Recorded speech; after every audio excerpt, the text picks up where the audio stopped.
Hey Max, you like my shirt? It says the Hoff face, and there's a. Oh my god. For a second I thought you were fashionable, but then I saw the Star Wars figure. Oh no, but there's a story behind me getting this shirt. I had to get this is the only shirt that I can find that fit me in Miami after I couldn't get to my luggage for 2 days. So it happened to be in a toy store that I went to visit, but they had these shirts. And I thought it was pretty cool. They won sale $15. Very nice. Very nice. You know? Yeah, well, it was cheap, so that's good. Yes, but it's also sentimental. So it's my third Star Wars shirt. So, you know, we're getting deep here. We're getting deep. Anyway, dude, it's time to talk about RC, and we gotta drop that intro.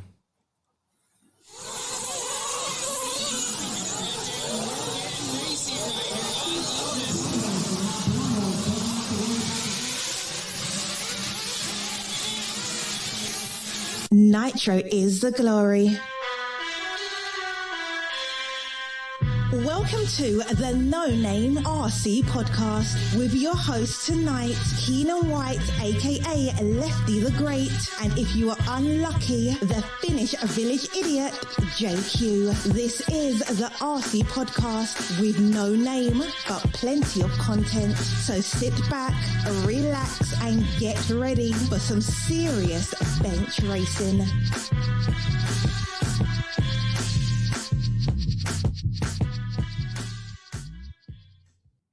Yes, indeed, Nitro is the glory, but E-Buggy pays the bills. What's going on, everybody? Welcome to episode number 133 of the No Name RC podcast. I'm your host, Keenan White, a.k.a. Lefty the Great. And to my left on screen, yeah, I still get this mixed up, he's from Finland. He's not an idiot, but he's not a village idiot. He can be an idiot at times. But I like to welcome, and he won this weekend, so he's victorious. Yeah. He's won round of the Nordic Champions. No, it's just Finnish, right? It's just a Finnish championship. It's just Finnish, yeah. Yeah, okay. So it isn't that glorious. But Max Mort, what's up, Max? Yeah, I'm doing good. I've just been having fun recently. Getting back to racing has been really enjoyable. I mean, I didn't think it was going to be this fun, because we had races last year, but it's still kind of weird. Mm-hmm. This year, like, everyone's been at the races. It's been pretty much normal racing. So, like, I'm definitely, like, kind of surprised how much I missed this. Well, it looks like things are getting serious. You got your Army hat on, even though you don't have Army-approved haircut or shave or facial hair. Yeah. But we're going to get more into we're going to talk more about your race here in a little bit.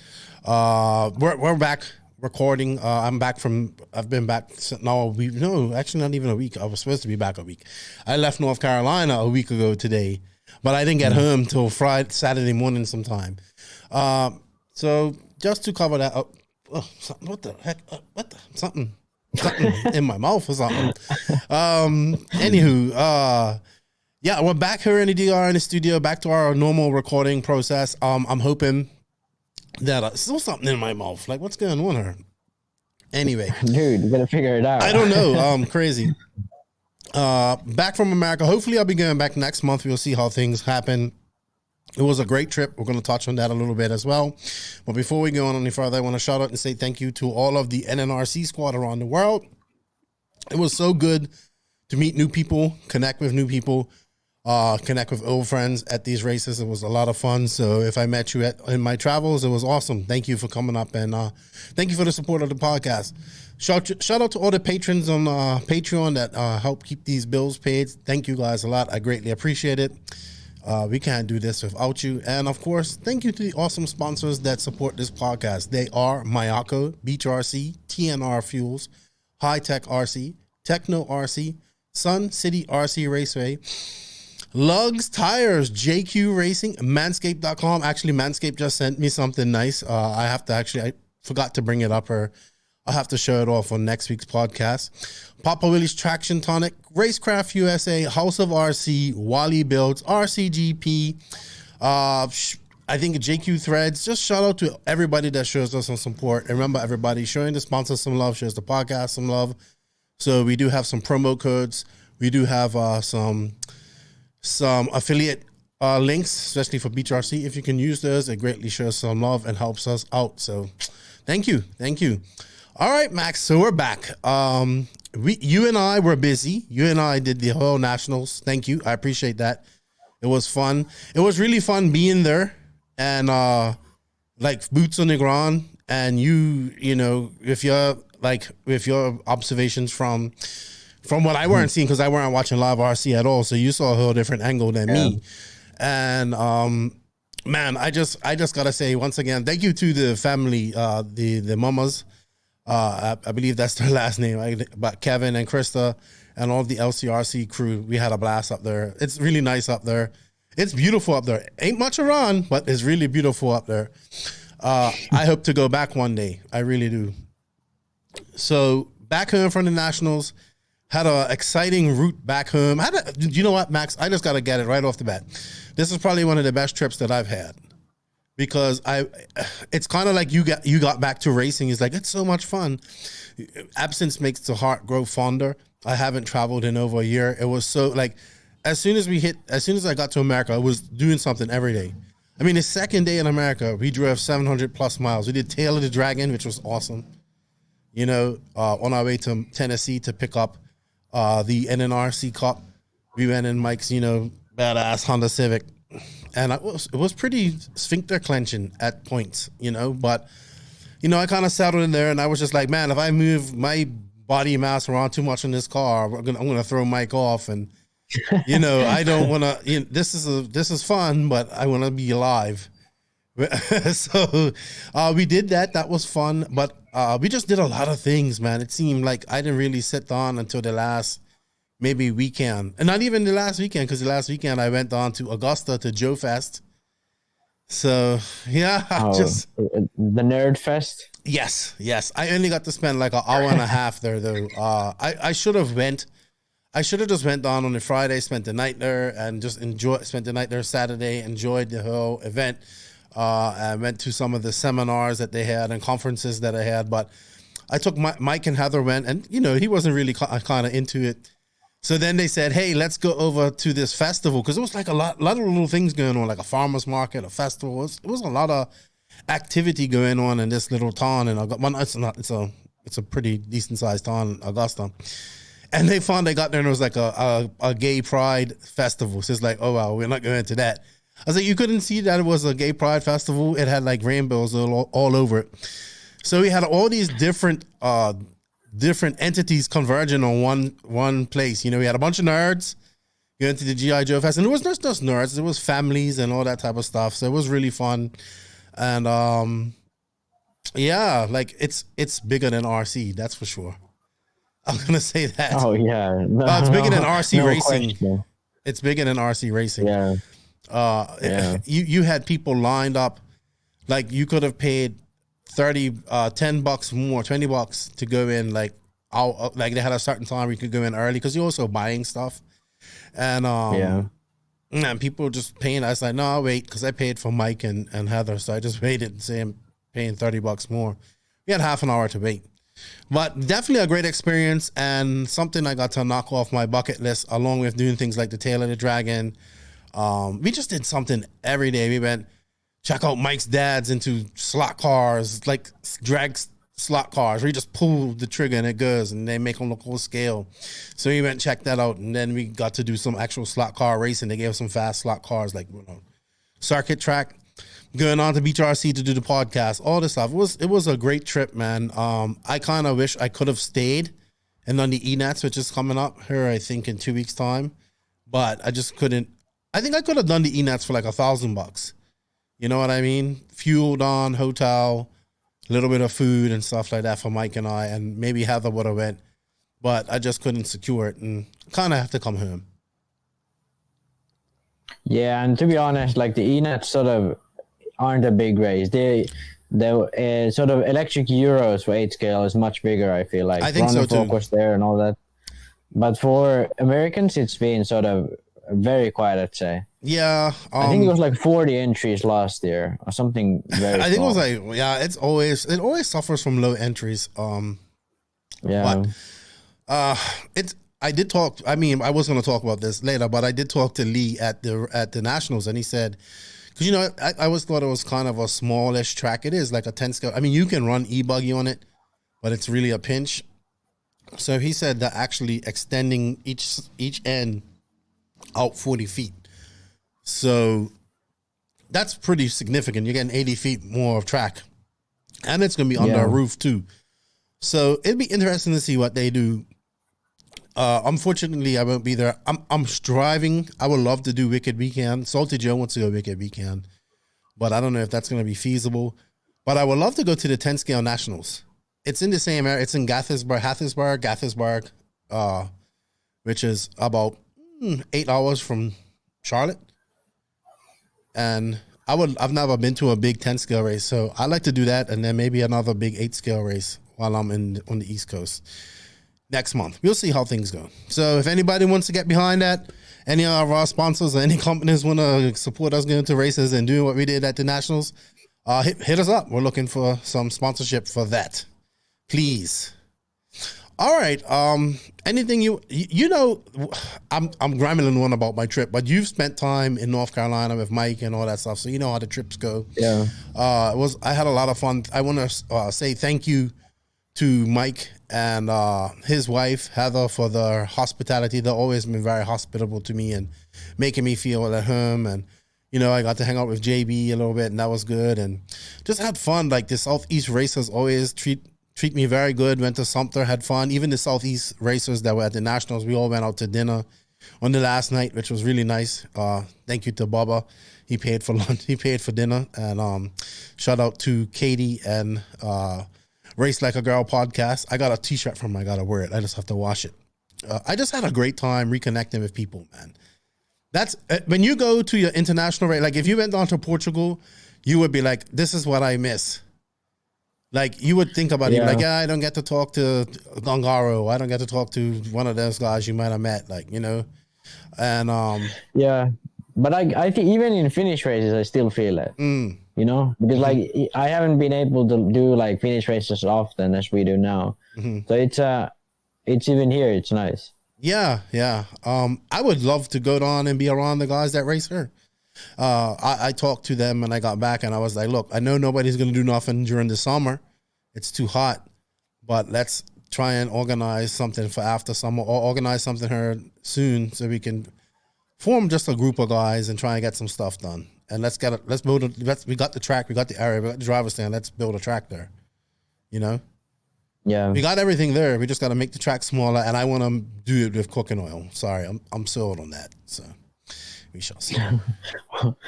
Yeah, I don't really support the cooking oil. Really? Why not? I would do it for her. Really. Have you driven on a track with the cooking oil?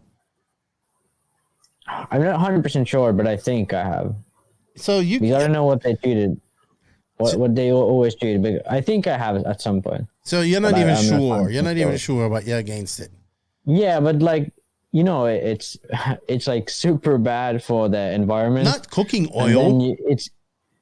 It is. If it's like old, if it's used, because in UK what they do is they buy sort of or just acquire some used cooking oil from like McDonald's or whatever, and then they just pour it in the track.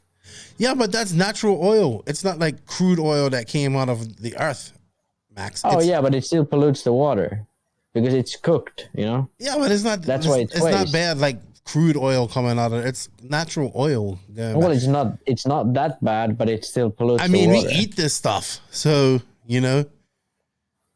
Yeah, but like if it's coming out of your tap, it's but that little bit of oil, I get it, but that little bit of oil isn't gonna do that filters that minute bit of oil they will use for that is nothing compared to the oil that's probably lost in drilling and no doubt. Did you see the fire in Mexico Gulf? The ocean was on fire. Yeah. Because Exxon or something had a failure. All right. Anywho, I'm going for the oil. I don't care what you say. Yeah, but the grip, I would also say the grip level isn't that great because, it's super high grip, but then it can still break. So you will have sort of these grippy patches, and then you had some patches that would break off. Well, and I don't know. It's and when it's like super like packed, then it's like way too high grip. Did you see that So, I track? don't know. I'm not a huge fan. So, all right, see, we're going all over her on a tangent. Did you see the Danish track? I think was oiled from this past. Yeah, weekend. that was oiled. I didn't like the surface. Oh, at I least see. from I the, like it. Video. I like it. See how wet it got, Yeah. and it was so. That's what I'm thinking of right there. Like it's wet. Yeah, I don't know. I mean, I kind of like the American dirt. The only issue I have is some of the tracks get way too bumpy. But the American style dirt where there's roost coming off and it's like actual dirt. I enjoy that much more. Yeah, I get that too. All right. Let's talk about your race this past weekend. So you went to where did you race actually? Because I asked Joseph and I said, so what happened? This is what I said to Joseph. I said, so do I have to hide the ropes and sharp objects from you? You lost to Max. It's his home track. It's like his home track. He should beat me anyway. You know, Joseph. And then I was like, oh yeah, he's gonna have all, you know how Joseph, he gets all the excuses going. Yeah, but I mean, I also beat him at the first race, which was his home track basically. So it's like no excuses. Yeah, but you won this time. Yeah, but I finished second in the first one. And I All right, but out from that's the just lead. first loser. But I flamed out from the lead. So you had all these guys. You had all the same guys like Pekko and Jonas. Eunice was. Hatnen was there. Yeah, Hatnen was there. So you had the best Finnish guys there. Pekko, Ari. Yeah, every single one. And you beat them all. Which was good. Yeah. What did it just click? Like you got the glow and was like, I'm the last dragon. I got the glow. Well, not really. I mean, I was clearly the fastest all day. I've been to this track, I think, 2 times, so I kind of know the track. Right. Because I don't have any other track. I've been practicing like 3 days this year because we don't have any tracks here. So I kind of knew this track pretty well. Hey guys, and also, like, even in Vasa, I was pretty fast all day. But here, my car is pretty good, actually. For the first time, I really felt comfortable running the longer rear link, and that has quite a lot more corner speed. So, yeah, the car is pretty fast all day. So I messed up the qualifying pretty bad. I should have TQ'd easily. I was like a second faster on best lap in one run. But yeah, I don't know. I just normal day, but this time I was just a normal day. But you said like your socials have been blowing up since that happened all this week, right? Oh, yeah. I don't know if it's related to that because most of the stuff is just sort of happening all this week. But yeah, I mean, some people contacted me after the win. For some reason, I don't know why it is, but when I finished second behind like Joona, when Joona has been really fast, no one like gives a shit. And then nobody gives a shit about who came second, man, or who gets beat by the top guy. Yeah, but like to me, it's a bit weird because a lot of these sort of people just want, hey, first place, nice, but they don't even know who raced there. Is this AE issue hats? Are we allowed to take pictures in this camouflage hat now? I guess. I don't know. Not? If I was your team manager, I'd punish you for not having wearing an AE. You want to punish everyone. That's the thing. Yeah, I'd be like, you just you should get the cat of 9 tails. No proper AE hat. Congratulations, man.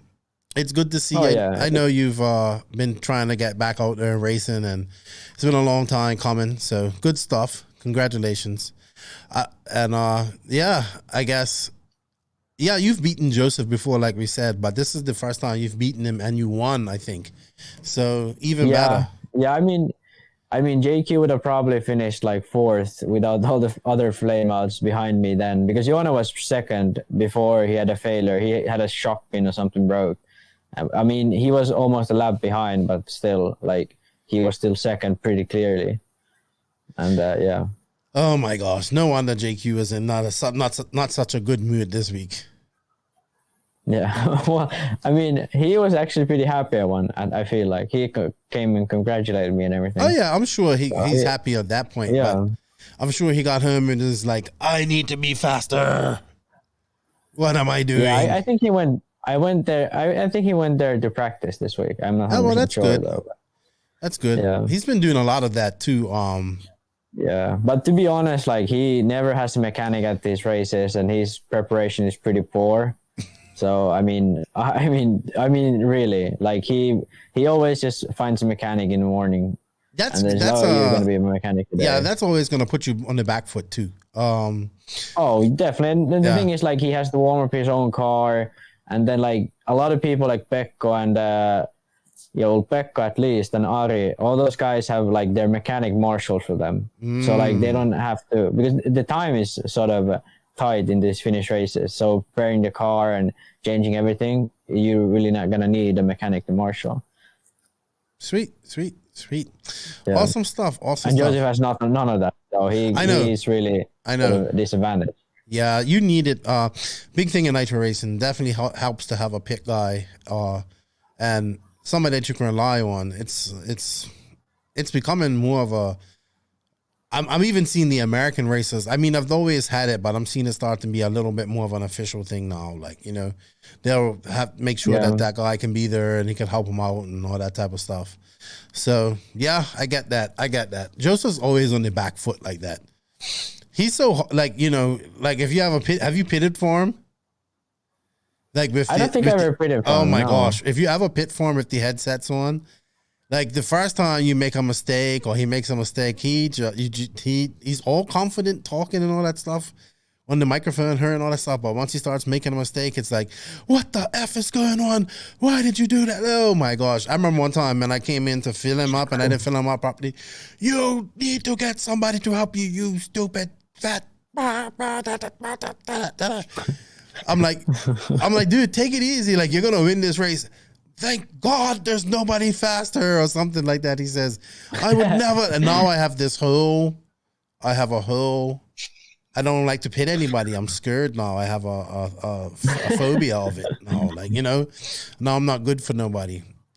All right. Anything else? I think JQ's used to like not having the headphones. So he like usually the mechanic doesn't hear when he yells. So maybe Mike Hills pitted for him and heard him break down. Like, he's like, oh my gosh, he just mentally breaks down completely. Anything else you want to add about the race before we go on any further, Max? Not really too much. I'm actually, the one good thing about Finnish races is like half of the main is like under 18. It's pretty crazy. So, how long was the main actually? Young, 45 minutes always. Okay. No questions. All and right. 20 minutes semi. How many entries do you get at these races? Too. Excuse me? Not a lot. Like I'd say 50 entries, 60 entries. That's still not bad. Finland's got 4 million people and 20 million reindeers. So, I mean, it's like, it's not, I mean, it's to be expected. But it used to be way over 100. Really? At some points. Really? Yeah, at least 10 scale races because they have 2 classes. All right. Well, sweet. All right. You know what, Max? This podcast is also brought to you by Manscaped.com. And, they got this new performance package out. And this is what they had to say. They said the sun's out and bums are out. And hopefully your pubes are not out as well. Flip-flop season is upon us. And you're out there with those post-pandemic toenails. Don't worry, our friends at Manscaped have you covered. They just launched their 4th generation performance package and their Shears 2.0 nail grooming kit. Join the Manscaped movement by going to manscaped.com for 20% off your order with free shipping using the promo code NNRC. So the performance package actually has the Lawnmower 4.0, which I just recently got and now has wireless charging. It is waterproof.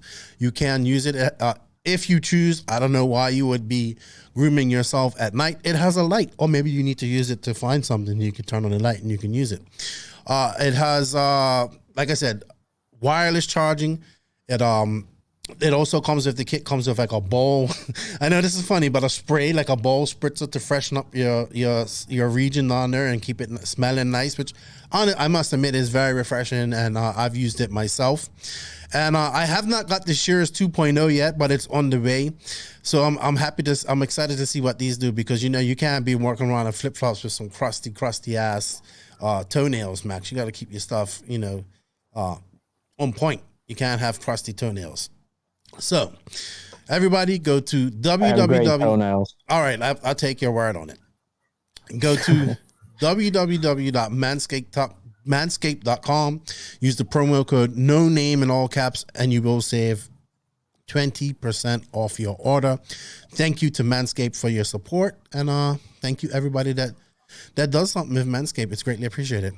All right, Max, couple more things here. NNRC Cup, it's over. We did it. It was kind of, it didn't go as planned near the end. Like Joseph was upset at me. He's like, you should have got better pictures with Mayfield. He doesn't realize there was like a dark, ominous cloud coming where we could possibly have. Like, we have definitely went through a discussion with JQ. You remember the After the Roar podcast? Yes. But I just go forever. I know, but I'm just saying, like, we literally had to say, hey, Ryan, can you get a picture real quick? While like everybody around us is just pulling on these tents and all this type of stuff. But great concept. I wish it would have been a little bit more. I wish we didn't have to make up a series, and it just was one. They keep saying that Joe is going to have one next year, so we'll see. But we did it. You guys were right. Maybe we should have just gave points to the top 10 like they did in Formula One. So that's something I would change. Your point system. I mean, like you remember the point system you introduced by yourself? Yes. Where that was horrific. It would have been so bad, innit? It just worked out great. Yeah. Yeah, great. Yeah. Kudos to your point system. Yours was on point. Yeah, well, it's a proper system. Yeah, I know. It worked. This is like 1 second. But yeah, Mayfield ends up winning by winning 3 races and not attending one. Do you think that's fair? I works out to the points. But I mean, yeah, you win 3 out of 4. Yeah, like, come on. Like, I think that's an insta win. I think so too, man. But I mean, if someone finished second every race, or won the one Mayfield didn't attend and finished second every race, they would have won it. Yeah, but you have to be consistent. Well, I mean, yeah. But you know, like, it's not on. I mean, the reason why Mayfield won by winning, by only attending 3 races, was because everyone else was actually pretty inconsistent. You know, no one had 3 podiums or whatever. I don't think. So yeah, it's like, I don't even think Tebow was the next consistent guy, and I think he only had maybe 2 podiums, 3 out of. Yeah, so like, if the one guy is so consistent that he can finish in the podium 3 times, let alone like win 3 times, you know, I think that's already a pretty significant achievement on its own, comparing like what the other guys had. Yeah, it's definitely it worked out though. I think and it worked out perfectly. Mayfield won pretty clearly. Because Mayfield was very clear. Imagine if like Mayfield would have or Tebow would have won it, but he didn't win the national championship. It would have been so. Yeah. I was like, oh my gosh, please let whoever wins the national championship win this NNRC Cup. I was like, they would be like, get that cup away from me. I want the real one. Like, you know what I mean? So it worked out so perfect for him. Man, Mayfield's just such a row. It's amazing. It's amazing. I don't think anybody can beat him right now. Well, we'll see. Let's see how things look after this weekend at the IBC. Yeah, this weekend is going to be interesting because Ungaro and Ronefalk will battle for the first time in since Montpellier or something. Yeah, 2 years ago. But we're gonna talk about that. We're gonna talk about that in a little bit. But first, we're gonna do some quick news items. Are you good with that? Yeah, we're good. All right. We're good. Always. So this week's news is brought to you by Hitec RCD. That's right. Hitec is a sponsor of the podcast. Thank you, Hitec. I think I'll have their general manager on next week to talk about the history of Hitec. It should be interesting. So Hitec RCD is a leader in RC systems, delivering the highest performance and reliability, supported by a dedicated customer service personnel. The servos they use are the HSB 9381TH servos. They have efficient brushless motors, titanium gears, low consumption, constant output, and metal casings. Their charger, this is what they really want you to check out. You can charge with the RDX2 Pro charger. You can charge 2 4-cell packs in just 45 minutes, provide power for your engine, heating, and tire warming needs. It also has a Bluetooth dongle so you can connect and monitor your charging from your phone. So check that charger out. It's actually pretty badass. Trust in Hitec, your servo and charger headquarters. Visit hitecrcd.com, where to buy for your nearest retailer. And I don't know. Yeah, show them some love and check out that new charger. So, a little bit of news, Max. Nothing too serious. I see Kobovic is going to the Florida Carpet Championships. That's turned into a really big carpet race. It's starting to get international guys like him going. A lot of the big guys go there. It's good to see. He's from Norway, right? Norway, yeah. Yeah. Good stuff. That's good to see. Hopefully we see some more Europeans coming over to America here soon. How does he get to go? So I guess he's just planning on being... Well, Norway is its own country. It's not related to Europe, right? No, it's still in EU. So it's on... Well, yeah, it's kind of in the EU. It's not the EU. It's in the Schengen or whatever treaty or whatever it's called. Yeah, right. But it's kind of hard to determine the relationship between Norway and the rest of us. But pretty much the rules and regulations here are you can go almost anywhere. You will just have to get a lot of the tests done, a lot of paperwork, and like it's a real hassle. And then when you go back home, you have to stay 2 weeks in quarantine. Right. So it's like you can go if you want to, but you just have to sacrifice so much just to go to one trip. So it's not really worth it, especially if you have a job or anything. Yeah. All right. Yeah, I figured that. I'm guessing maybe vaccines will help too. So let's see if that helps a little bit going into the future here. But good to see. That's hopeful. Maybe we'll see guys like Ronnefalk, which we're going to talk about. Ronnefalk's win in Denmark. It was not as easy as we thought it would be. You pointed that out to me. The Killets were giving him a hard time there in Denmark. Yeah. Ronnefalk only TQ'd one round, and he was the fastest in the semi, but in the main, Kilic was still leading when he had a DNF. But I mean, Ronnefalk was probably a bit faster, but still, like Kilic was right on him. I would say a little bit of ring rust here. Ronnefalk hasn't been racing. The Kilics have been racing in Poland a lot, man. Oh yeah, they race pretty much every weekend. Yeah. They're crazy. Unfortunately, they're not going to the IBC. They can't go due to COVID. Yeah. I learned that. Thank you to all the German guys who told me that they're not going to. They can't. I got that on Facebook. Barkan. So Barkan was leading when he had the failure then. Oh no, Burak was leading. Oh, but he still finished third. Yeah, because he no Burak DNF'd. All right, I'm confused here. Burak's servo blew up. Okay, so... Or something. I don't know what happened. I think servo. Okay. I was a little bit confused by the pictures then. All right. Good warm-up race for David.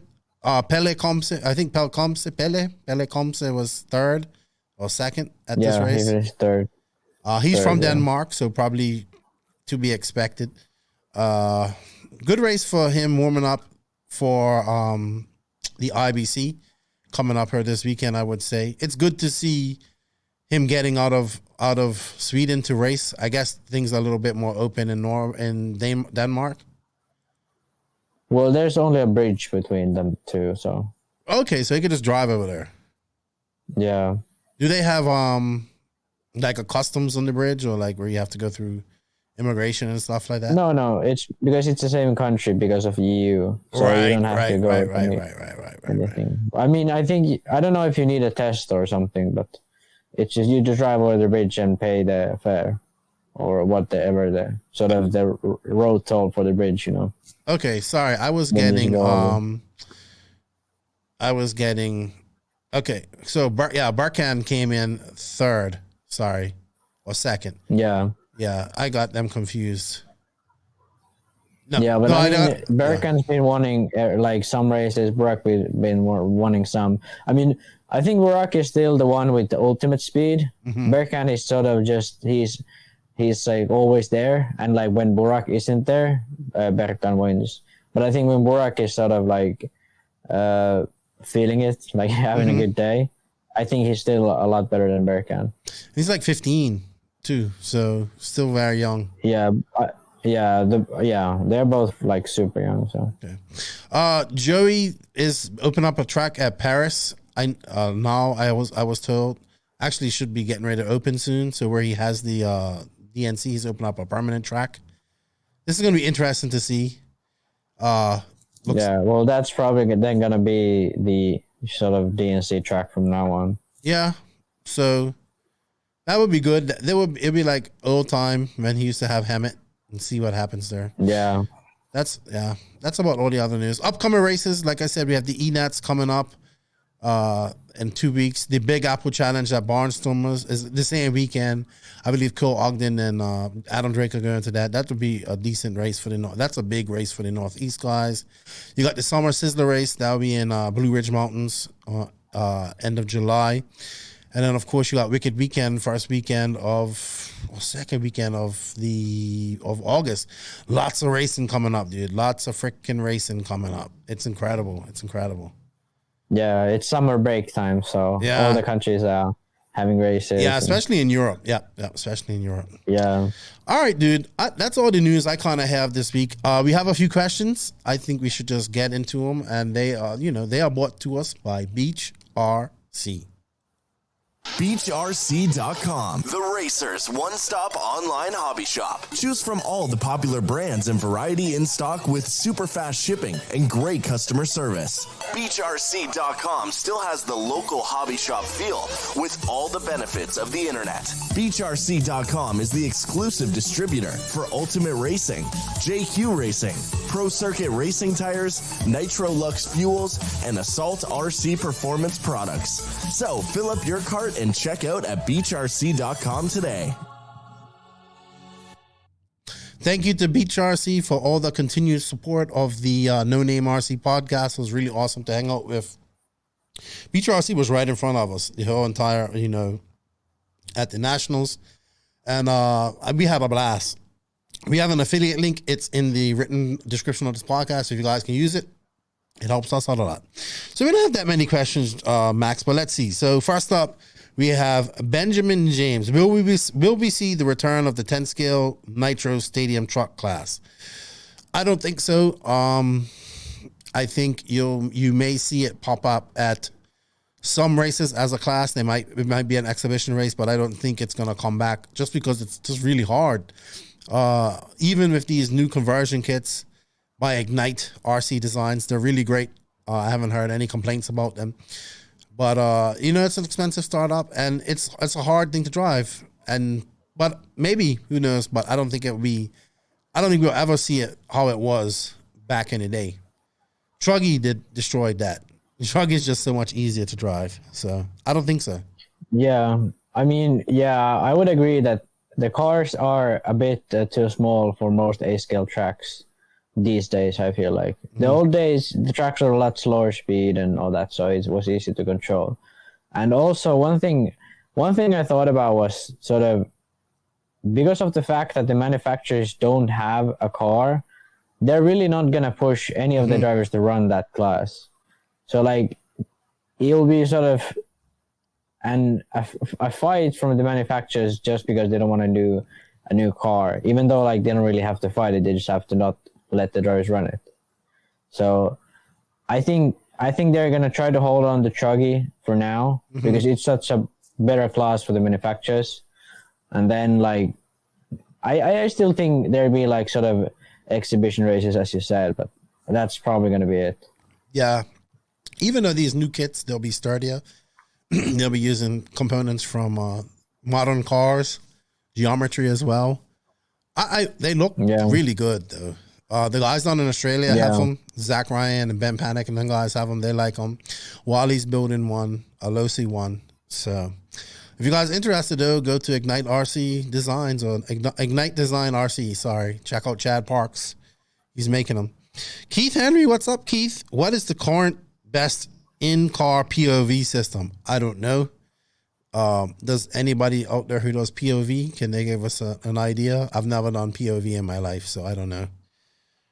Sorry. I don't know. What is it they use on drones? I think my little brother has one of those. Those are pretty good. Oh yeah, your brother races drones. No, but he has one. I didn't Just even for know you had a fun. little brother. Really? I think I mentioned it. What's his name? Max too? His name is Rex. Rex. Like Yeah. Tyrannosaurus Rex? Yeah, kind of. So you got Max and Rex. Mm-hmm. I did not know you had a brother that was named Rex. Well, not now, you know. And he can fly a drone pretty well, actually. How old is he? Considering he doesn't practice. He's 18 now. Oh, so he's not that much younger than you. Yeah. I never Well, knew I'm this. 21. He never raced RC cars. Well, he did for some time, but he was never like he never was like wanting to be competitive. So he just wanted to have fun with them. He had like one of those Ken Block drifter cars. Remember those? Oh, right, yes. The Traxxas Ken Block edition or something. I did not know you had a brother named Rex. I'm so amazed how blown away by this information. I did not know that. I didn't know you had a brother named Rex who was 2 years younger than you that flies drones. Did not know that. All right. GF Rami RC. What's up, G-Spec? How you doing, man? JQ guy. Great dude. Can the same shock package be run on a car that is 250 to 300 grams heavier?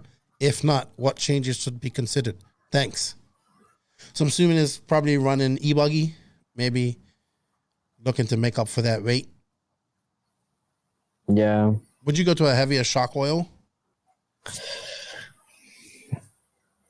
Well, he said he's bottoming out, right? No, he just said, can the same shock package be run on a car that's 250 to 300 grams heavier?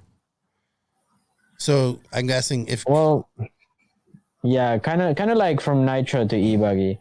I mean, most likely not really. I mean, I usually run same shock oils and just go to one jump to a thicker spring. Mm-hmm. That's pretty much the only thing I do, but probably would be better just to have a different piston as well at some points. But it's just, I kind of always want to make my e-buggy just to feel like my nitro, so right, I don't have two different setups. So what would you go to in piston wise? Probably just to have more pack because the car is heavier, so sort of less holes and bigger holes, so to have more pack on it. Yeah, so it doesn't, yeah, because you know that extra weight from the e-buggy, especially when you're coming off jumps and all that stuff, it just, you know. Yeah. And I mean, I sometimes even went to thicker oils if it was like, because some tracks are just so that you have really steep bumps, so the e-buggy just flats out a lot, so you have to go the thicker oil. But I mean, if you're talking about nitro car, then I think it matters, like if you want to sort of optimize the car weight and then tune the shock package with it, then I think it's a much more sort of close.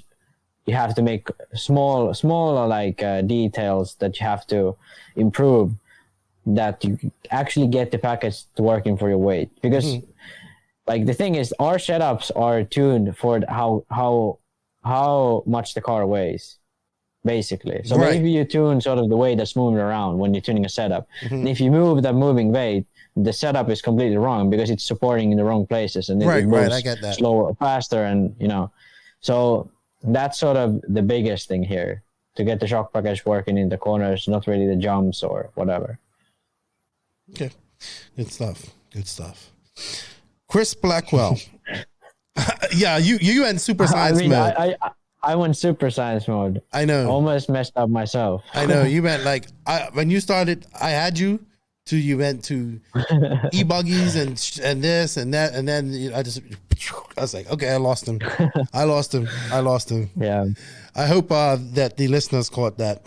Chris Blackwell, what pro circuit compounds would you compare to the S3 or S4? I don't know. I haven't run the new pro circuit compounds. Yeah. The old tires were so that they were sort of on the hand they felt a bit stiffer, but on the track they felt still soft. So you would always have to go one stiffer than the other brands usually. So if the other went super soft, you went soft and so on. Yeah, but, I think Joseph new compounds I don't really know. Yeah, Joseph runs Pro Circuit from time to time. Yeah. So. He would have been better for that one. All right, so we got some Instagram Yeah. questions. HyperFox21s, 2.1. HyperFox 2.1. I like that. Was told by someone to look ahead of your car and not directly at your car. What are the fast guys actually focusing on while racing? Here you go, Max. You're semi-fast. Are you looking ahead of your car? I usually look at the car, but Yeah. I sort of like it kind of depends. If it's a certain type of corner where I need to hit the apex, I look at the corner. If it's just like it's a bumpy corner or whatever, I just look at the car because then I can see more. But I would say it's sort of like if you're looking behind the car, that's wrong. Like at any point, if you're looking behind the car, that's wrong. So it's more of the fact that you look in front of the car than behind it, but it most of the time is between looking in front or looking at the car. But that's probably where most like even fastest guys are at. Yeah, I don't really buy the theory that you can only be fast if you look in front of the car. I think you probably got your eyes on both somehow, you know? Yeah. Just like you Yeah, focus but I mean, on your at car and times- just in your peripheral vision, you're just like, all right, I know that's coming. Yeah. And the thing is, most pros can see if cars are crashed in front of you. They don't need someone to spot for you most of the time. But like beginners, they have no clue where some cars are, even like semi-level drivers, because they don't have sort of the time to watch the surroundings. Yeah. Be interesting. I should ask some top pro guys next time I go, hey, when you Yeah. drive, do you do But this? I mean, I probably look more the car than in front, but I do look in front at times. Yeah, especially like sometimes you just catch something out of, I'm not saying that I'm nowhere near fast, or even Yeah. you just catch something like just out of the corner of your eye, and it's just okay. You know, somebody has had an accident or something like that there. Or crash. Yeah. All right, Dread24, what's up, Corey? How you doing? He asks, are older high-end radios worse than newer high-end radios, or is just a marketing thing for like buggy bodies? Do they make a difference? I think he's talking about maybe like guys preferring the M12 over the M17, maybe. Yeah. I think that's what he was referring to. Yeah, to be honest, like the feeling you get from the car and between the transmitter, that's probably the same from M11X to here, because I slow down the frequency on it. I run the sort of this, I don't know what's it called, feeling or whatever. I run it the slowest one. And then like I don't even run the super sensitive response or whatever, the high mode on the sort of the transmitter and the receiver connection, because you can have it on higher sort of frequency. So I don't even have that on. I have it the feeling on low. So pretty much you don't need the speed. The connection is nothing. It's not like lagging or anything. So it's not like there's anything to improve that way. And the only real improvement these new radios have is like you have more features, for example, like lap times, and you can tune the curve better, you can do the speed better, all that kind of stuff. That's sort of better on the new radios. But like driving wise, I don't buy that there's any real benefit. Yeah, I couldn't tell you. I haven't driven one. I see that Tebow went back to KO Pro. He went to Sanwa for a minute and is going back to KO Pro. I think his probably thought. I think that's the long throttle, because KO has like the longest throttle of any radio, and Sanwa has one of the shortest. So like you get much more throttle feel with the KO radios. I think that's what was his issue. Yeah, I think he's looking for every little thing to. Yeah, you know, he's a little. But bit, I mean, he's always driven a KO radio, Yeah. and it's actually like. You would get surprised how long the throttle lever is. At least the older ones, they were like super long. He's just used to it, and it's going to be, you know, when you're used to something like that. And he's a guy that actually, in his throttle, if you listen to Tebow throttle, he uses a lot of minute micro inputs. So you hear him like, but it's much easier to do with a longer throttle lever because you can control it. Yeah. So yeah, you can hear it like he'll be like little, like that's I know. So Ongaro kind of does it too, but he does it much more aggressive. He sort of snaps on the throttle, you know. This is crazy. He just taps on it. It's like in like mirror the corner. Wow. Then you get it sounds like the engine is lean, but it isn't because he taps the throttle so fast. Amazing. Fred Costa RC team. Why don't you lose steering when add toe in on hub? X toe. I think it's talking about the outer toe on the JQ cars. Oh yeah, because you can tune it from the hub. Well, you do lose steering actually, but for some reason the effect is a much smaller when you have the toe in from the hub than when you have it from the inside of the arm. So it's like usually how I went through with it was if I'm running like if I race half a degree from the inside of the arm, have half a degree more toe in, it would be pretty much the same as 1 degree on the hub, usually. Okay. So you would always need to have more on the hub to get like the same feeling on the car, even though like the way it scrubs the corners is different. So that's why I prefer having the toe from the inside of the arm because you can feel the car more, but then you would still have less scrub on the end. So that's the way I do it. I can't remember what was his specific question. Like, what he was asking. Why don't you lose steering when you add toe? Oh yeah, yeah. So, but you actually do, but you might not feel it as well if you tune it from the outside hub. Okay. Well, he also says to ask JQ. He says to ask JQ, but you're just as good. Just as good. All right. What's up, RC Kevin? How you doing, man? Up there in Quebec. They have the Quebec Classic coming up next month, too. How much clutch maintenance is important? What to do and when? Outside of clutch bearings. Man, I think clutch maintenance is something that is greatly overlooked in nitro racing. I mean, you just gotta check them. You know, you gotta make sure like when there's you gotta take your barrel off, check your clutch, make sure it didn't get in those mushroom. You know, getting file or cut those edges off. Clean your clutch bell.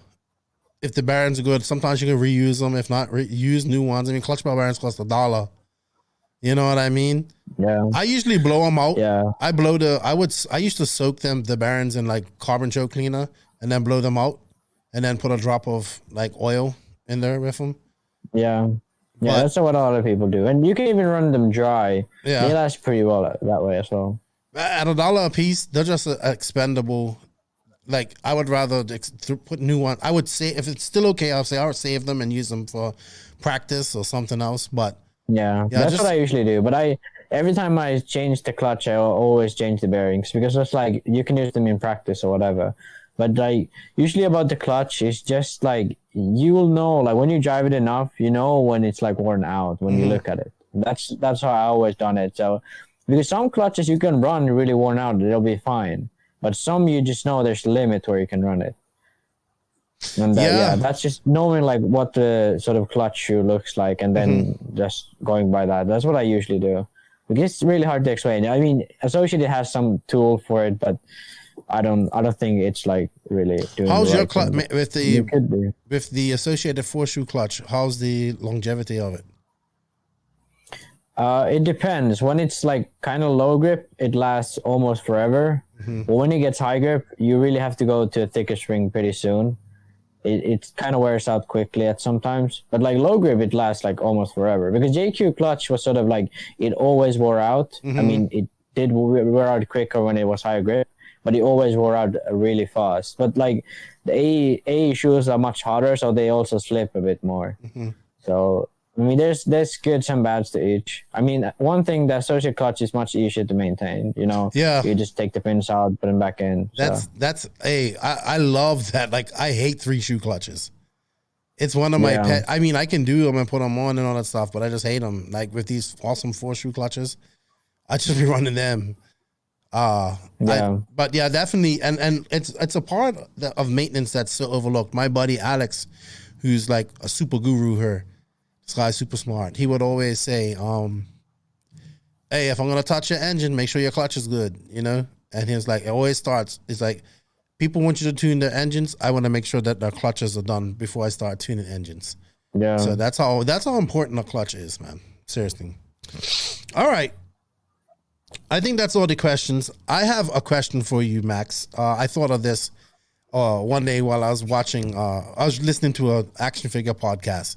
But you know what, Max? We have to plug some sponsors and say thank you. So here at the NNRC, we are all about the glory, and that glory is nitro. If you guys didn't know, then you're in the wrong place, because nitro is the glory here at the NNRC. TNR Fuels is the hottest nitro fuel in the market, owned and operated by racer Chris Nelson and his family. Made by racers for racers. TNR Fuels is currently available throughout the USA. They have them in many hobby shops around America, and especially in the West Coast. So, you know, if you're on that side, you can check them out. If you're interested in getting some TNR Fuels for yourself or getting your hobby shop set up with them, try to support a company that actually supports racers, go to www.tnrfuels.com, or you can hit up Chris Nelson directly at chris@tnrfuels.com, or find them on House of RC or Facebook and send them a message. So hit up TNR Fuels. Thank you, Chris Nelson and his family, for supporting the podcast. We greatly appreciate it. For racers, by racers. All right, Max. So I had this idea, right? I want to build the ultimate racer. So I'm going to ask you, you can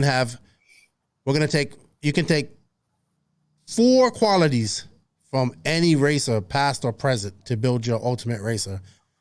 You need to tell me who you're going to take and why. Is it going to be like we're trying to build the absolute best, or like my favorite? Yeah, like what you would want, and explain why. Okay, so definitely Ongaro's throttle finger. That I want. So you have to have you have to have a stick radio. Yeah, so we're gonna have. So you lose points for having a stick radio, or should we give you points for having a stick radio because it's actually what people don't use? So you're using a rare type of weapon, so you're gonna get 10 more points. You're just using a stick radio. Okay. Yeah. Okay, so then, yeah. So next one. Next would be. I don't really. Well, maybe sort of like, because JQ always tells me how Yannick Aiguan, he always had like weird setups. Mm-hmm. I believe it's about him. Like he had no roll bars or like super thick roll bars or whatever. Okay. And he had like always like super crazy setups. So I would like to have that as well, because like then no one else can copy your setup. If you're super fast, like no one else is gonna be fast. So that's always like a good thing. So you got Ongaro Aiguan for his setup. Crazy setup. Yeah, I mean, I could be wrong. If I think it's Aiguan who JQ always talks about. Okay. But yeah, so him. And then it's got to be Mayfield, like the way he runs the main final. Mm-hmm. Like if he doesn't throw his radio, like the way he runs his final. You know? Like when he gets up front, takes off, wins by lap. Like that is something like Ongaro lacks. Aiguan never won like big races. Well, Euros obviously, but like he missed out on the Worlds because of some bad luck. Mayfield never has that. He always delivers. No, he has bad luck. Remember, he didn't make the national finals for 2 years, and he had bad luck. Okay, but like lately, we are talking present form. Yeah. So Aiguan, like Ongaro, always like they have something, like some things go on, but like. Especially from the lead. But like Mayfield, if he gets in the lead, he's easy, wins. And then the 4th quality, right? So that's gonna be hard. I can't really think of anything. Maybe Tebow's fuel mileage. This driver is gonna be awful to make, but like, how do you do this in one driver? But like the way Tebow handles his fuel mileage and his throttle, it's like. With Ongaro's like preciseness of the throttle, and with Tebow's like the way he sort of saves the fuel, I think it's gonna be a perfect mix. And then like Mayfield, you have it there, into the lead, wins the race by a lap. And then Aiguan, no one can copy your setup. That's a perfect sort of. That's a perfect driver. That's your perfect driver. That's your perfect or your favorite. That's your favorite. My favorite. Yeah. All right. Yeah, I would real quick, I would take Greg Degon's guile and hard work to become a world champion first. I have that. Like, not when I mean like that, like whatever it takes to win, he done it. Like mind games, whatever. You know what I mean? Polishing shock shafts, all that type of stuff. stealing tires, that type of stuff, doing everything to win, even when everybody thinks he's not. I'll have that in him. I definitely have Mayfield for his 60-minute, his ability to finish mains right now. Ronafalk for his professionalism and his confidence. And I don't know who the fourth one would be. I would be, I don't know, because then I want him to be a little bit wild too. So maybe I want him to be, there'll be a little. Just say Barufalo.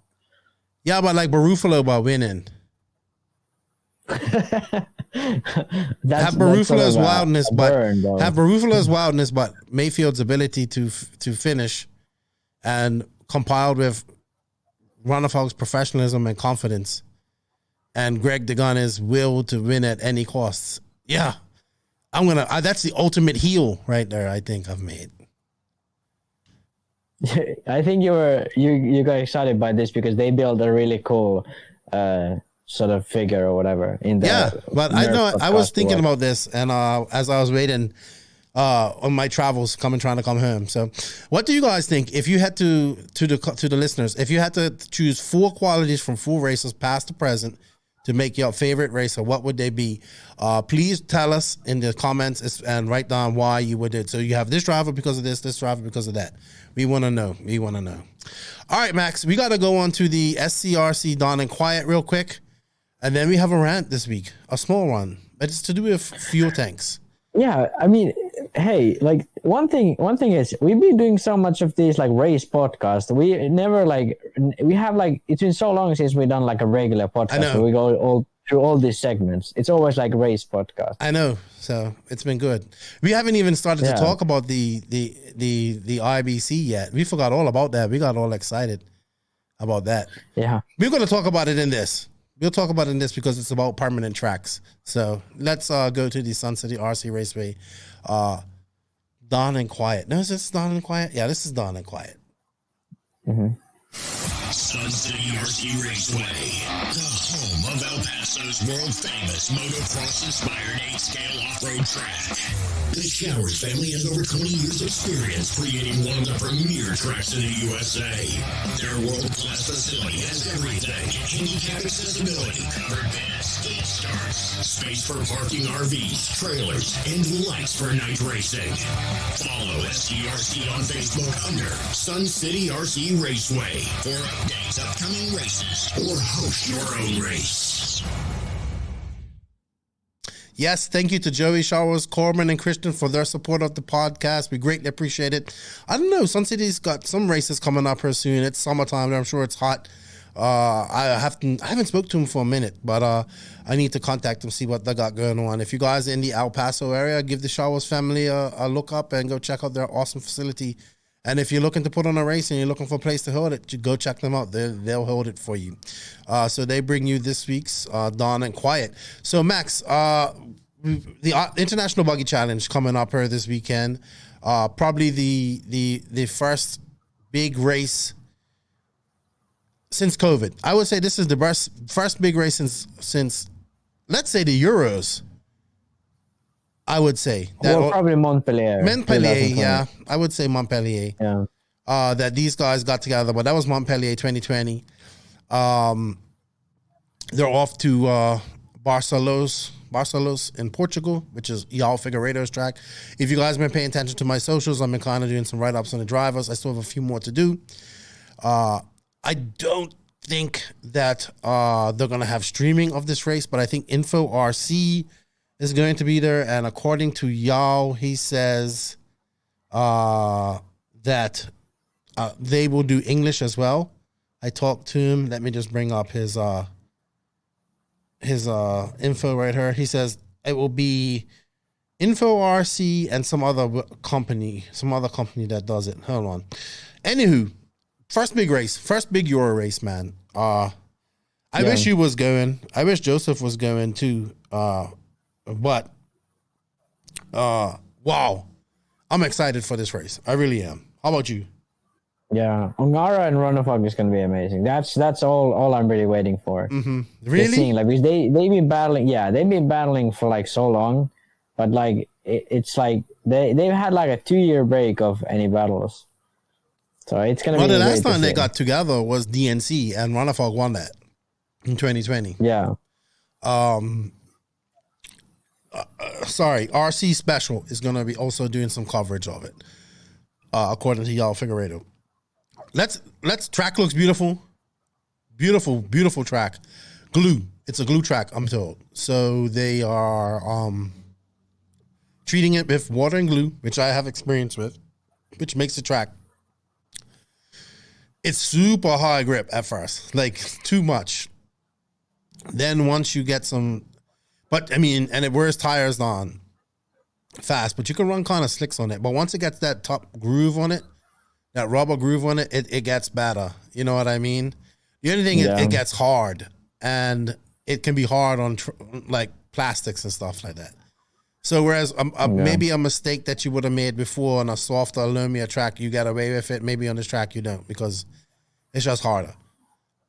So, I mean, okay, one of the points of this Dawn and Quiet was I started seeing some of our American listeners asking, oh, that's the same layout for the last 3 years or whatever. And I think, I'm sure it is the same footprint. I mean, that's how European tracks are. I think they might have changed some features. And yeah, it's definitely a bit different than last year, but anyway, it's still the same sort of. Yeah, but this is European tracks. This is European tracks. Yeah, but that's how it's always. One guy even said, because I wrote something about Ungaro. I said that Ungaro. I brought up the thing about Ungaro not yet winning on American soil, right? And so another guy's, well, does Mayfield go over and race in Europe? And I said, does he beat them? I said, no, not really. The Americans don't come over to Europe much. But he goes, well, do you expect Davide to come to America and beat Mayfield? I said, well, Runafog's won DNC twice. And Elliot Boots has won Silver State. So there is definitely, sorry, that's going off on a tangent about that. But it was, basically, I guess what they're trying to say is that it's unfair because these are permanent tracks, right? We get this argument a lot from the American racers because, their tracks are built where they can change layouts more frequently, right? But go ahead. The thing is, like, for this, I don't think Ongaro has ever been to this track. Mm-hmm. So if Mayfield was on the go here, he will be just as much practice on the track as Ongaro. So there'll be like no excuses there.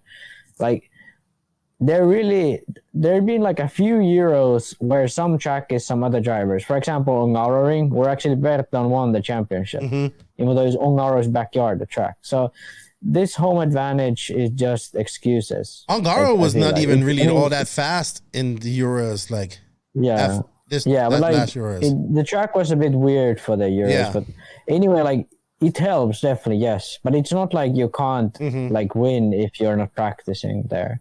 It's just an excuse. I think so too. I mean, that's the beautiful thing about American tracks, that they can be changed so much too. You know what I mean? That's something that can't be done in Europe. Yeah, so, but that's a different style, like European tracks sort of like they take from like Formula One or whatever. Those like Monaco has been the same track like 60 years. So like RC tracks have a long way to go. That was actually my point about the Dawn and Quiet, is that it doesn't really matter, man. The cream will always rise to the top anyway.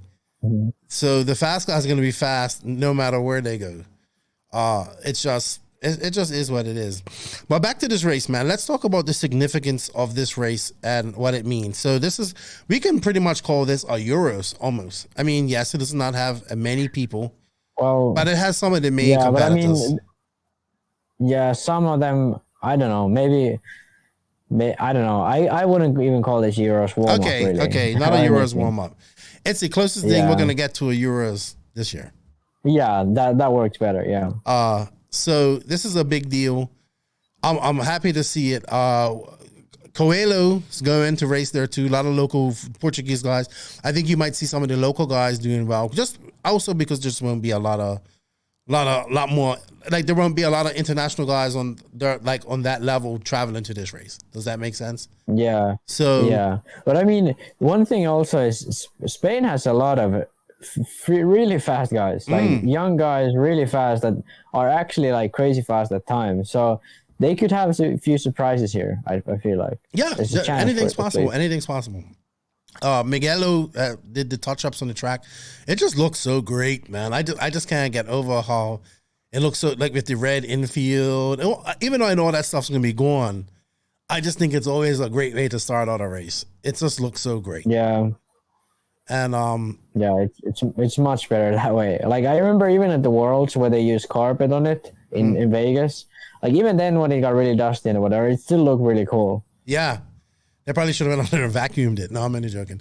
All right, so you think this is just going to be about Ronafalk and Ongaro? You're not giving no props to Battier, no Coelhos, no Canas. You got Marco is Canas going. Yeah. Canas is definitely going to be in the fight.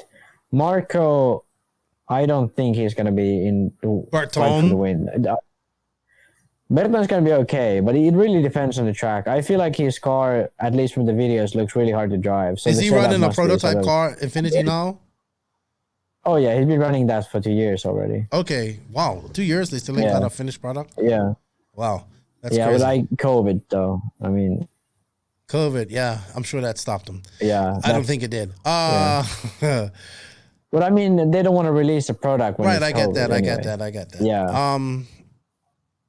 Boots is going. There's a lot of fast guys going to this race, Max. But I don't know. Boots has been struggling recently. He's got Very with him now. Like. Yeah, but I mean, last UK Nationals, he finished third. That's all right. We're talking about this race now. Yeah, but like Boots is being off form. First race for Ongaro, no Very. No, first big race. He's been racing in Italy. First big race with no Very, Max. But I mean, Italian races have like all the same drivers except for Battier and First big race Ronafalk. with no Very. All this mean stuff. I don't know. What does this mean? Is this some spiritual thing? This is all mind here? games. Like, you had that guy, Very. Like, I'm telling you, like, if I'm on Garo's camp, I'm like, this guy knows all my secrets about how to go fast. Yeah, but like, I don't. My take on this is like Ongaro and Ronafalk are gonna be much faster than anyone else. Really, I think you're gonna see Ronafalk. I know, I have no doubt might that they struggle, and Canas is probably gonna be almost as fast, but not fast enough. That's my take on this. Figueredo might be okay, but probably not as fast. Really, that's my take on this. I mean, but the thing is, like, Ongaro is going to be fast, no doubt. He's going to be fast. If he isn't, something's going weird. But he's going to be fast. Then Ronafalk might be good, might be bad. Then Canas is going to be right up there, but not there. Might be good, might be bad. That's the only two choices you got. Like, either you're good or you ain't. Yeah, but like he might be really good, right? Or he might be like 10th, after qualifying. I don't think he'll be that bad. It's going to be interesting. Yeah, but I mean. See. Yeah, I think Ronafalk. Those are just my takes, though. Like that's the way I see this race going. Like I don't see any other way. You don't have anybody beating those two. Interesting. I think Coelho could beat him. I think maybe, but he doesn't have Testmans or like he doesn't have a sort of like Euros was a different case. He had Testmans there. The X-ray was like. I kind of find whatever. I really can't argue with you that I don't think it's going to be the Ronafalk and Ongaro show. I can't argue that fact. I'm trying to. Yeah, but I can't. You're trying to make it sort of like there's more exciting than there actually is. But it is exciting. I hope there is. But the thing is, like, Barufalo always struggles on tracks like this. Then Figueredo isn't really fast enough. At least he wasn't fast enough when they last raced. And then like Robert is like. He can be there in the main, but like, is it enough? I don't know. But that only leaves Ronafalk and Ongaro.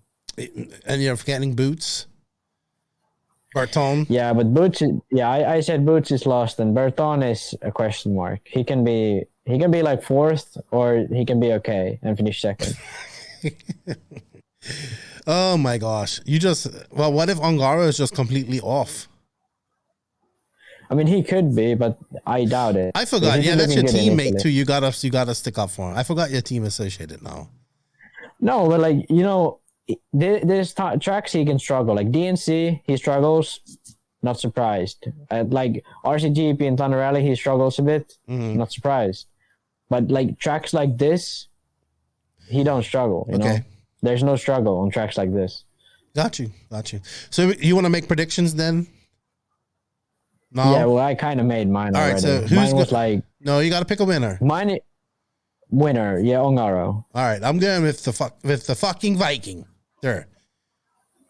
Yeah, but you're a fanboy. I love the Viking. He's awesome. My upset to win, Boots or Madman Marco. Yeah, I'm saying for upset win, I would actually say Robert. I think that would be an upset win. I'm gonna go far. And Canas, maybe Robert will see this and get mad and win. And Canas in the top 3. Know. Yeah, Canas is most likely going to be in the top 3. Yeah, actually, Canas could win this. Like, what are we talking about? He could win this. Yeah, but most races, like big races, he isn't just there. He's always like second or third. You know, even at RCGP, sometimes he was the fastest, but he was like not quite amazingly there. fast. Yeah, he is fast, but he like just weird. He's almost there. I just hope we get decent coverage or at least decent video. Like, I know it's not going to be streamed, but we could get some decent video. I was thinking maybe we might want to. Inforce is actually really good. Yeah, he does really good videos. They like film every Spanish race and ever. Yeah, everything. So, tune into the hobby. Tune into to our Facebook page, and we'll direct people to whatever videos we can find. Info RC and RC Special. I need to find RC Special on Facebook too. It's gonna be great. We're gonna talk about it next week. I am picking the Viking to take it because I'm that confident in his skills. He will shrug Denmark off. Actually. He still won. He just didn't win in dominating fashion that I expect him to win in. So I'm still picking him. It's a shame the Killix aren't there. And a lot of people aren't there. But yeah, actually, this race would have been a good race to see what their speed is like actually, because they race on tracks like high grip tracks now. So that's not an excuse or anything. So like. I think this race would have been really good sort of to show where their pace is. Awesome. All right, well, we'll tune into that, and you guys can too. Follow the NNRC Facebook page. If you aren't liking our page, go give it a like. We're like 70 away from 4,000 likes. Follow us on Instagram. Also, on our YouTube channel, hit that sub button and that like button and that notification button. And for this guy's YouTube as well. So, Max Mort. Links will be in the written description. All right, I think that's all I have to say about that, right, Max? You have anything to add before we go on? Because I'm going on to the main interview, and then I'll be back with you for the rant. Yeah. Well, not really. I mean, I'm going to Poland probably. I'm not 100% sure yet, but I'm probably going to Poland for this RC camp. So stay tuned for news about that. Oh yeah. I talked to that dude too.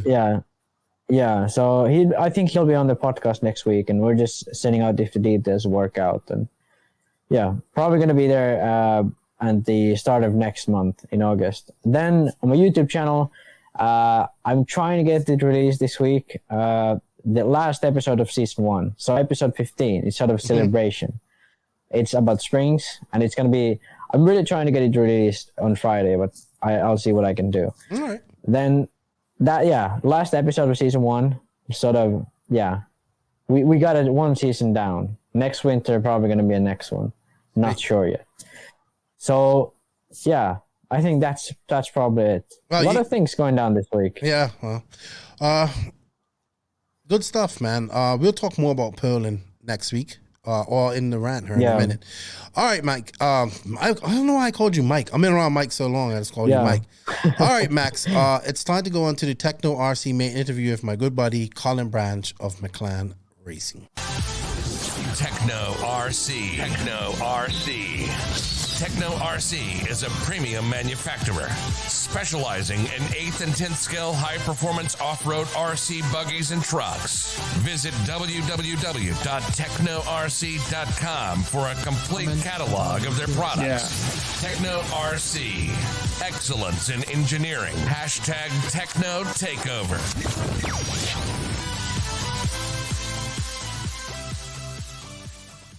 Joining me this week on our first podcast back after the USA trip is a friend of mine. I got to meet him in 2019 at the RCGP USA round.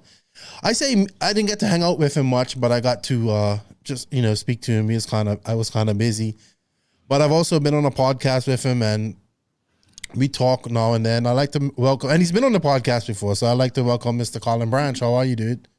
Hey, how you doing, Lefty? It's good to be here. Thank you. I know last time you was on, you didn't have such a epic beard going on. You're looking like Gandalf almost. That's funny because you're not the first person to say that. Oh man. Thank you for coming back on. I know we was trying to do this before I actually went to America, because it was just after the race in Tulsa, I believe, and I wanted to talk to you about it and pick your brain. But that didn't happen. So now we're just catching up after that. So a lot's been happening for you, man. A lot's happened to you in the last year and a half. It's been a crazy year. Mm-hmm. We never could have predicted anything like this when we started all this drag race stuff, and it's just kind of exploded and taken off, and we're just riding that wave and having fun with it. I know. The last time you was on, you was still a Serpent team manager, I believe. You was doing the Track Walk podcast, which you guys aren't doing anymore. I think Travis is going full into the SOAR with his dad, with the SOR and scale stuff, right? Right. Yeah. That one, I don't know. It just kind of fizzled out, and we ran out of time. We just so many things going on, and we didn't have time to continue doing it. But I missed doing it. It was fun. Yeah, it was. And you guys weren't racing much up there either at the time, so it's hard to talk about racing. And your podcast kind of focused on your regional racing as well. Yeah, exactly. Yeah, there wasn't much racing going on, so it was hard to come up with things to talk about. We tried having guests stuff. It's just hard to put together a decent show without much to talk about. I know it was hard. It was hard to come up with content in 2020 period with no racing going on. I knew all about that. All right. So like I said, a lot has changed. You don't run TLR. I'm sorry. You don't run Serpent anymore. You resigned from there. You were, I believe you were the Maclan USA team, USA manager at that time too, or did this happen recently? No, that was after I left. I'm local to Maclan, so I know the owner and that kind of thing. And I was a dealer for them for a while, and then I got put on the team, and it just kind of grew from there, and got to know the owner and hang out, and he liked what I was doing, so he asked me to be the team manager. So all right, so but you like I said, you was the Pacific Northwest Serpent manager. Then you went to TLR, which you've been with for a while, for now over a year, I would say, which has been very fruitful. I mean, TLR is definitely big up there in your area as well. TLR has grown immensely, period, this year, since last year, since Tran came on, really, when Thomas Tran came on. So congratulations on that. I know you guys have a decent team up there in the Pacific Northwest as well. Yeah. TLR has really grown up here. They've got a great regional manager in Luke Eunice, and they're doing a great job of bringing the right people on, and the popularity of the product is growing. The support's really good. So I'm very happy to be there and help them, and to have them help me even. It's a great team. We all pit together and have a good time and support each other, and it's going really well. Yeah, TLR has just did a complete 180 from where it was, let's say, about 3 years ago, 2018, when I first saw them. So that's a good thing to see. But like Maclan is kind of blown up too. I know you guys have Tebow. I see a lot of just regular guys running you guys' products. You seem to have some loyal guys in there. That's good to see. Tell us a little bit more about Maclan, like these products, and like you said, they're local to you. So now that things are kind of exploding, what's going on? To me, Maclan's always been like a higher end kind of, on-road, off-road, tent scale company. And they came up with, I guess now it's been a little while, but it was mainly tent scale. And I'd run their stuff and I loved it. So it was a no-brainer for me to just keep running it, and it eventually turned into where I am now. But it's still on-road and off-road is still a big focus for the company, but it's kind of being overshadowed by this DRK drag racing stuff, where that's kind of I don't know how we've done it or to the but we're just killing it. Like it's crazy. It's really crazy. Well, I guess we should talk about that, because you linked up with Tim Smith. You also you said I should listen to, which I haven't listened to I must admit I haven't listened to the Speed Shop in a while. I'm kind of behind on my podcasts. But I listened to a bit of it today. You've become now a co-host with him on the podcast, so you do have something to talk about. But it only makes sense. You and Tim's been linked for now like a year. How did that all come about? Yeah, well, I met Tim in Phoenix it was almost exactly a year ago. Didn't really know him very well. I'd listened to his podcast, that sort of thing. But that was right about the time we had kind of decided to do the drag racing thing a little bit. And I went down there to do some testing in the heat. And I had the prototype software on the speed control and all that kind of stuff. And all that. I hung out and kind of hit it off, and we had the same thoughts on things, and hearing what his ideas were and all that kind of thing. It was just a perfect match. And our relationship just kind of grew over the next 6 months. And he was with Tekin at the time, and so there was no pressure or anything like that. It was just the more we talked. Yeah, the more we talked, the more we realized that we're all on the same page, and we have the same visions and ideas and stuff, and that we could do big things together, know, and that's it just kind of happened. He started trying a bunch of different stuff near the end of last year, and he tried some of our stuff, and he couldn't believe it. He fell in love with it, and we just started talking more about it, and we're like, hey, why don't we just work together? You're kind of doing your own thing right now, and we want to work. So let's just work together on this and see how far we can take it. Yeah, for sure. So let's talk about this Drag Race King. It's a special ESC motor combination. We're gonna get into a little bit more about no prep as well. But I remember Tim telling me about this too. He was like, "Yeah, I'm getting involved with this." I think it was prior to it actually announced. So I'm pretty like. This seems to be taking the drag world by storm. I mean, you guys went from Maclan, okay, there's Maclan, then Tim joined you guys, and then boom, you guys are blowing up. You do King of the Streets, which was in February. Then we just do the Tulsa race.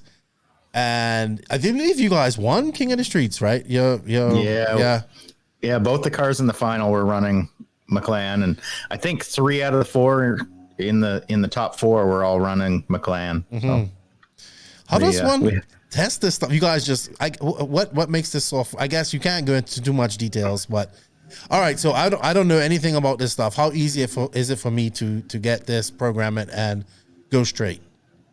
It's very easy. It's actually very, very simple to program. It's 5 stages. Mm-hmm. So what you're doing is you're setting power person, and then the length of each stage to get your car to launch and put that power down without spinning the tires down the track. And it works very well. And once you get the hang of it, it's very intuitive, and you get to know, oh, I need to add 5% here, or take a 10th out there, or oh, it's spinning here because we have data logs, a high definition data log that goes along with it.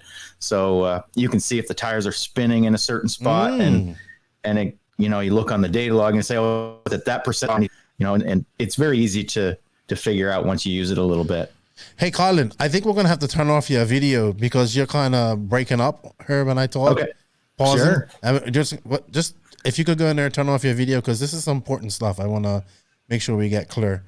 I'm sorry, Colin, but now you're just like a black screen with a dot. That's okay. Nobody needs to see my face anyway. So data logging. This is something that I've noticed. This looks like Formula One stuff out here. Like guys are hooking up their laptops, doing all this crazy stuff. Like, So I assume there's different profiles you can set up, or if you want to have this hit a little bit more on a certain segment and whatnot, that's all programmable, right? Exactly. Yep. Everything's, you can set it up from start to finish, how much power you want at what point and for how long.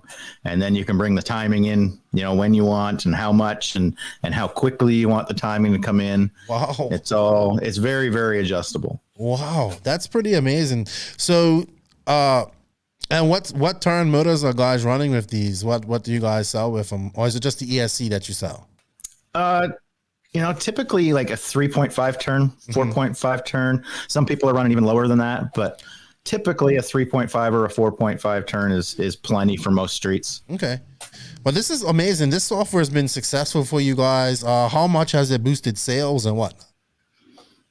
I'm not exactly sure on the numbers. I just know how much more customer service work I have to do because I wear that hat as well. Right. And it's crazy. We can't keep up with the demand. That's all I know. Wow. That's amazing. Congratulations. Yeah. Congratulations. Are you still working at the drone shop as well? I am. Okay. So I'm wearing multiple hats. I have 2 jobs and it's pretty much 24 hours a day. I'm doing something. Yeah. For those that don't know, Colin actually builds big ass drones. Like you see those drones that you see flying, carrying, that could carry like babies away. He makes them. We'll call it the stork. Yeah. Does Travis still work there, or is he going full time with his dad now? No, he still works at Free Fly with us. Okay. Awesome. Good news. All right. Now let's dig into some no prep. Tulsa race. I kind of said I loved what Live RC done. The coverage Live RC done for it was really good. It was good to have Scotty there. It was good to have the multiple cameras. I was able to sit down and watch it. Even my buddy and I were watching it. And it was some really close racing as well. My only gripe is it should have been 2 days. That way the person, the finals wouldn't have been at 4. But great event. And I think what was really even big was Big Chief being there. I don't know anything about no prep racing. I know Street Outlaws. I've watched maybe 1 or 2 episodes. It's not really my thing, but I know who he is. So I thought this was a big thing to see him there, him getting interviewed, him interacting, then listening to you guys' podcast last night, how into this he's getting. It is so crazy how much he's into this. Like in between when they're recording their seasons, he's got to find something to do because that's basically his job, So he discovered the RC no prep stuff and started talking to Tim quite a bit. And he actually came out to see us in Tulsa at the race. So that was kind of what set it all off. I mean, he had a couple DR10s that he was running with his kid up, and they weren't so impressive. But now that he's got a real car and he's really digging into all of the ins and outs of the suspension and the tuning of the speed control and all that kind of stuff. When we were showing him, it was funny. We were showing him how the speed control worked with all the stages and all this kind of stuff. The smile on his face was so big because he says it's so similar to how they tune their race cars. Really? Wow. Yeah. He can look at it and then he can look at the graph on the data logging, and it looks very, very similar to what he's doing with the race car. So he feels right at home already. Interesting. I was listening to Tim geek out. He was like, and he's doing stuff from the big world and from the real scale world, and it's working. And he's like, Tim's like, he's learning from this guy about things to do and whatnot. So this guy's really geeking out over this. That's good to see. Yeah, he's running the Maclan stuff, and we're kind of hooked up with him with Maclan a little bit, where he's teaching us and we're teaching him, and we're learning, and we're actually writing software all the time, and he's requesting this and that, and the rest of us are testing it, and he's testing it, and we're making some headway, in that direction. So it's really kind of cool where it's a collaboration. We're all working together to bring some of the full size drag race theories and that kind of thing into the RC world. And a lot of it's working. Some of it's not, but a lot of it is. And the things are going to change coming up pretty quick. Things are really working well. So, we've got him on board with us, and we're just going along for the ride until they start recording again. And he'll probably, get disappear busy. for Yeah, he'll get busy and disappear for a little while, but we know he'll be back. So I mean, that's just awesome. I mean, it's got everything. This no prep drag racing's got everything I want in off road. It's got rivalry. It's got a celebrity coming in and get interested in it. It's got charisma, money involved. I love it. Like, I haven't been to an event yet. I really do. I didn't really get to see much of the Tulsa race, but at the King of the Streets race, it looked like one of these, like not a swap meet. It looked like like that old, like everybody displaying their products. You can walk around, talk to people. So many different products out for this. I like that. And I hope to get to one of these races that have all of this type of stuff. Coming from off-road, that's where I know you from. Yeah, like a manufacturer's row and stuff. Mm-hmm. It's awesome. All the vendors set up and the manufacturers set up their displays, and it's really a different atmosphere. It's a completely different atmosphere. Yeah. Where, everybody's happy to be there. Everyone's high-fiving, giving hugs, and, even your biggest rival, you're standing there and talk, shake hands, chatting, it's really, really good. And everybody says, oh, you bring money into RC, it's going to cause drama. It hasn't so far in this. But there's been zero drama at any of these big races. Yeah, completely upbeat atmosphere. It's awesome. Yeah, I haven't seen anything or heard anything. And we're talking about big money, like 20 grand, 18 grand on the line. Interesting. Yeah. As an off-road guy, that's where I know you from, off-road. And you kind of... you kind of got into this gradually. You didn't get right into it. You kind of built your own car. You got you dipped your toe into it, and now you're fully into it. Do you? I honestly think this will be probably more mainstream than we'll ever see in off-road racing. Yeah, I mean, I think probably COVID played a big part of that because there wasn't much off-road racing going on, so it was something to do. We could do it in a parking lot or in the middle of nowhere on a road or wherever. And I think that played a big part of it. But I think part of the appeal is that it is so accessible and you can do it almost anywhere. You can set up and have a race run in 2 or 3 hours and go home. Yeah. And then a monthly cash race, for your local guys, you walk home with $1,000. You walk home spending $1,000 sometimes at races and off-road. Yeah, exactly. I like the scale aspect of it. I think it's cool. And I remember I asked you, I was like, is this hard, or can off-road guys adapt to this faster? Tebow was at this race in Tulsa.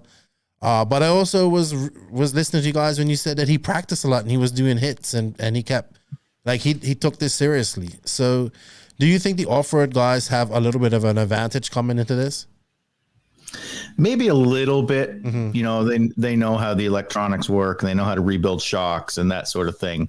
But the tuning philosophy is quite different as far as shock weights and springs, and it everything seems pretty extreme compared to what we're used to in off-road. Like there's people running the 3,000 weight diff oil in their shocks, that kind of thing. It's way out there, and you'll run, 1 million or more diff oil in the diff, or even lock it completely. There's a lot of little things that add up, but the cars are the same. It's basically based on a 2-wheel drive buggy or a short course truck. And so all the components are basically the same. The electronics still work in the same principle. So wiring them up and everything's called tire prep, which I don't know, it's different than what you would do in off-road, but they're used to tire prep. The 10th scale guys are used to tire prep. So that kind of thing. It's a pretty easy transition, I think. How about the driving aspect? Well, you're going in a straight line. It's not that hard. No, I know, but people think that. But does any of the? It's obviously hard. It's not easy. It really depends. You'll have days or so's that you'll go out and set your car down and it will just go straight as an arrow and you don't even have to touch the wheel. But oftentimes you have to drive that car down the track. It'll lose traction a little bit, get a little sideways, and you gotta feather the throttle and and steer it and try to keep it from rolling over and hitting the wall. But no, there's some driving involved for sure. But I think that's also, part of the appeal is people can come into it and, whereas off-road, it takes years to be able to be proficient at getting around a track quickly. Years and years and years of practice, where I see guys that I was racing off-road with that were very new to off-road, and they were not struggling, but they were, newer type drivers, and they come to the drag side and they can be competitive. Right. I get that. The driving side of it is probably less than it is for off-road. Off-road racing is not easy. Like you really need to practice and have a lot involved. But the tuning of the cars is the biggest thing. Right. Okay, interesting. So I definitely think like maybe Tebow definitely comes in with an advantage, like with his skills with off-road, but then his determination and knowing that he has to get there and do some passes also helped him. So he just like what he does when off-road, he just did it with the drag race. And I enjoyed watching his racing. I know Mayfield's deep into this too. Are we seeing any more of these top off-road guys getting into this? I think we're going to see a lot of them because I know that Dakota's built a car, and I know a lot of them have built cars, but depending on their schedules, they're committed to their off-road stuff. So as their off-road schedules will dictate, I think you'll see them pop in from here, here and there. And the way Tebow approached it was really, really impressive. He's world champion for a reason, and he applied the exact same methodology and philosophies to his drag racing, and it was very impressive because it paid off, and he was very competitive. And I know you heard the story about him up there practicing the tree with his radio in his hand, and that was great. He was cutting some great lights, and until the one time he didn't, and it cost him. He took it serious, and I like that. And I also like that race had two entries. I know in real life you don't have two entries, but I thought it always kind of like, people travel that way, and they don't have give them another entry like what you guys done. What they done at that race. All right. Yeah, I don't know, man. I think the sky's the limit for this no prep stuff, man. Definitely looks like it right now. I don't think we've seen the peak yet. With the 1320 guys coming out to Tulsa, they promoted it a lot. Chief coming out, it's going to get more and more coverage and eyeballs on it. Yes, with these kind of guys coming out, and it's going to grow some more. I think it's not peaked out yet. So the 1320 guys want to have a race of their own during their big. Yeah, they have a yearly party. Wow. / drag race / car show, whatever, at their headquarters. They have a great big huge headquarters up in Nebraska, and they want to incorporate a no printing into it when they do it. So that'll help a lot. Really? I couldn't believe the coverage that they had and how long they were there in Tulsa, and like till 2:00 in the morning, they were hanging out, shooting pictures, talking to people. Really? Oh, it was crazy. Yeah. They were into it. Do you think we're going to see this on the Discovery Channel at any point, Colin? Well, Chief, we talked to Chief about that, and he thinks it's got everything it needs. Maybe it might need a little more drama, but we've got drama. It usually just stays away from the racetrack. So I don't know. I don't know. We got to refine a few things. We got to make it so that it's something that they can film and put it all into a half an hour or an hour show, as opposed to a 20-hour day kind of thing. You know what I mean? So yeah, we've got some work to do to get it to that point, but he says we've got everything we need. So you never know. Yeah. I gotta, you're off-road guy. You gotta slip in my RCGP video at one point and say, hey, these crazy guys did this too.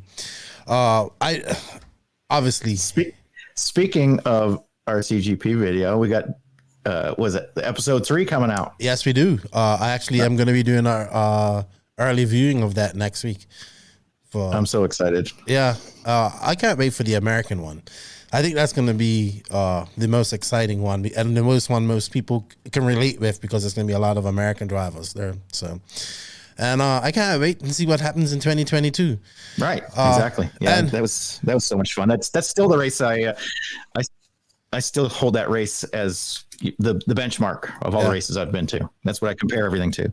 I think you speak very highly of it, and that's also a good thing. So I know that's appreciated. All right. I think we're going to wrap up no prep. I do want to touch on a little bit of the PNW and e-buggy and stuff like that. You guys are doing some good stuff. Scotty's got a race coming up here soon. I know there's a race in Texas. There's a lot of big races coming up. Will you be traveling to any of them? I probably will. I'm not sure which ones yet. Mm-hmm. That's not really my decision. I go where I'm told to go, basically. But I think they're still finalizing some deals with, sponsoring the races and that kind of stuff. And Scotty and the owner of Maclan are pretty close. So I'm guessing I'd probably end up at that one, but it's hard to say. Okay. That's going to be a big deal. So I don't know yet. Yeah. The two big races coming up are Scotty's and another one in Topeka, Kansas. Okay. Which is like 2 weeks later. So it's kind of tight, but. Oh man, I think you're going to just see these type of races popping up all the time. You might have to stop building drones and do this full time, Colin. Yeah. If I was making the money to do that, I know it sucks like that. We love it, but it just doesn't make the money that we need to make. All right. Real quick, e-buggy. Maclan 8-scale electrics. We have the E-Nationals coming up here in a couple of weeks. I wanted to go to that. I didn't. I got chastised for not giving e-buggy enough love on this podcast. I love you. I have no issue with e-buggy. In fact, I want to e-truggy. You're working with these ESCs and these motors. What can we expect? Can we expect these motors and these ESCs to be a little bit more durable? Some better technology, maybe some software coming from the drag race side, so people can set up the throttle response to maybe simulate a nitro buggy. Like, I know that's the reason why some people run clutches. What can you tell us about this?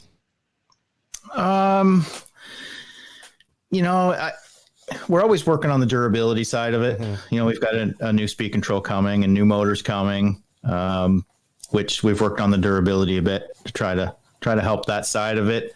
We're always working on trying to make the software smoother and make it feel really linear, kind of almost like a nitro buggy, but it's really hard with an electric motor to simulate that similar free rolling, when the clutch disengages on a nitro engine. Right. It's hard to simulate that when you've got the drag of a motor, an electric motor. So yeah, we're always working on that kind of stuff. And I think, I don't know, I haven't really seen a whole lot of new stuff from other manufacturers in that department recently. So I expect they're working on something as well, but I don't see huge changes in that department. It's just going to be incremental steps here and there to improve little things that are kind of failing. But yeah, I think, I've been running e-buggy quite a bit over the last year, and I've kind of fallen in love with it a little bit. I hate to say it, but I mean, it is easier plug and play. Yeah. E-truggy is growing immensely. Yes. Yeah, it is. So, yeah. It's taken off, even here in the Northwest, we're seeing it grow. Yeah. So it's going to be interesting to see. I think I'm definitely a advocate for seeing e-buggy as a world champion. I would love to see an e-buggy worlds as well.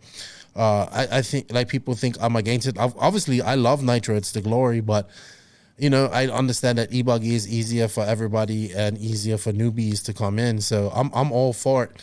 I just want to see a little bit more durability and able to probably do a little longer races. 15, 20 minutes shouldn't be too much to ask from them. I know that's more battery life now, but I think we're going in the right direction that way. So yeah, and like I said, I see a lot more people running Maclans too. So good job. I think you're a big reason because of that, and Tebow. So good job, man.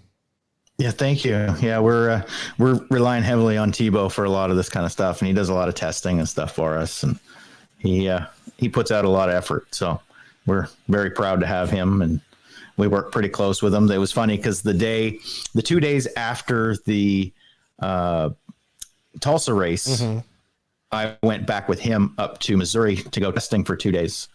And so we got some good data there, and he spent another 2 days away from his family while we were testing, and he's dedicated. So yep, we're very, very thankful to have him. Tebow gets it, man. I'm glad he did not retire. What he gets it, he understands that things have to be different in the industry, and he works hard to promote himself, and he uses his family as well. He's an open book with that. I've got a lot of respect for him. And how many battery packs did you guys do in 2 days? I gotta ask. Oh boy, I'm gonna say 20, 25, okay, something like that. Well, that was just him. That's per person. We had 3 or 4 guys there, so pretty much times that by 3 or 4, 60 or 80 packs kind of thing. Sweet. Well, you guys were definitely, that's a lot of e-buggy testing right there. But yeah, I guess it's cool to be doing stuff like that, though, and I'm glad you get to do things like that, because I know you like this type of stuff. So I do. You go in to do that kind of testing and stuff. It's stressful. In case there's a failure or something there, it's very stressful, but I do enjoy it, and it's fun. And, I'm learning a lot too. That's the whole reason for us to go test with these guys is we're learning from them, and we're trying to give them what they want and what they need. So, that whatever information we learn, we take it back and goes to the customers, try to improve. Right. Exactly. Sweet, man. I think you're doing a good job. I think you're doing a damn good job. Thank you. I didn't know anything about Maclan until this last year or so. I mean, I knew Tebow ran them and whatnot. So congratulations. All right. Top it off real quick. You guys are back racing up there in the Pacific Northwest. That's great to see. I was talking to Ryan. He was telling me about the NCT finals coming up, and it's in October, but you guys have a couple of NCT races. Have you been attending these? I saw you might have attended a couple of them. Are you having a lot of fun up there doing some off-road in the Pacific Northwest? I'm having fun doing off-road, yeah, but I unfortunately have not been able to make any of the NCT so far this year. I've been away and traveling, doing stuff, for Maclan and other things, but unfortunately I've not made the first 2 rounds, and we've got another one coming up, not this weekend, but next weekend, and I'm going to make that. And that's my local one where we had the huge turnout. You remember in 2019 with almost 400 entries. Okay. So they've been getting even bigger, bigger than normal entry counts, and so far this season. So I'm expecting this one to be incredibly huge. It's going to be awesome. Yeah, man. Such a hotbed of racing going on up there, man. It's 10 scale too. Yeah, I don't know if you've seen the pictures and videos from like Diehard RC up here this year. They've made a bunch of improvements, and some of the racers have put in a lot of effort building new features and jumps and just making the place world class. It's unbelievable. I think Saturday they had it was Sunday. Yeah, Sunday they had a turf race, and it was 155 entries and like 100 people. Nice. 105 people or something like that, just for a 1-day club race. So nice. They work hard. They work hard, those people. Yes. Cool. Well, that's good to see. I have a lot of love. You got to see this place. Oh, crazy. So nice. And it doesn't get the coverage that it should. I think it needs a national on the turf. Yeah. I think they should put a bid in for it and then see what happens. Because I think Raw's been to this track in Gaithersburg twice since I think they went in 2017, if I'm not wrong. So yeah, why not have a turf one? It looks nice. I got someone sent me a post to share. I need to share it, so thanks for reminding me. All right, dude. I knew this wasn't going to be too long. Thank you for your time. Keep up the good work. I'm happy to see No Prep working out for you. Getting to rub shoulders with celebrities is always good, and I hope it promotes our industry and our hobby. So I hope you're a part of that, and it looks like you are. Keep up the good work. I'll be listening to the Speed Shop a lot more now that I'm kind of back in focus back here at home. And keep up just keep doing what you're doing, man. It's good to see your journey and following it. Well, thank you, Lefty. I'm having a great time, and I'm just trying to grow the hobby and make everybody see what we're doing. Get out there and get this stuff in front of people. So it's a lot of fun, and I'm just trying to do my job. Sweet. Now, if anybody wanted to contact you about any Maclan stuff, where can they contact you, dude? Message me directly through Facebook or something like that, or you can even send a email through the website. That works too, through the Maclan website. Sweet. Awesome, Colin. Well, have fun at the NCT. Thank you for your time, and I look forward to what comes out, happens with you guys next, man. It's exciting to see. Yeah, thank you very much, and hope to see you soon. Me too, man. Me too. All right. Bye-bye. All right. See you later. Cool.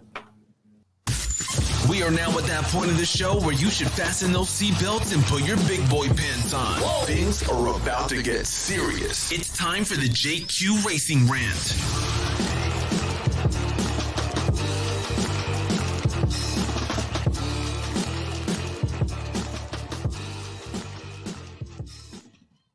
Yes, indeed. It's that time in the show. It's time for the JQ Racing Rant.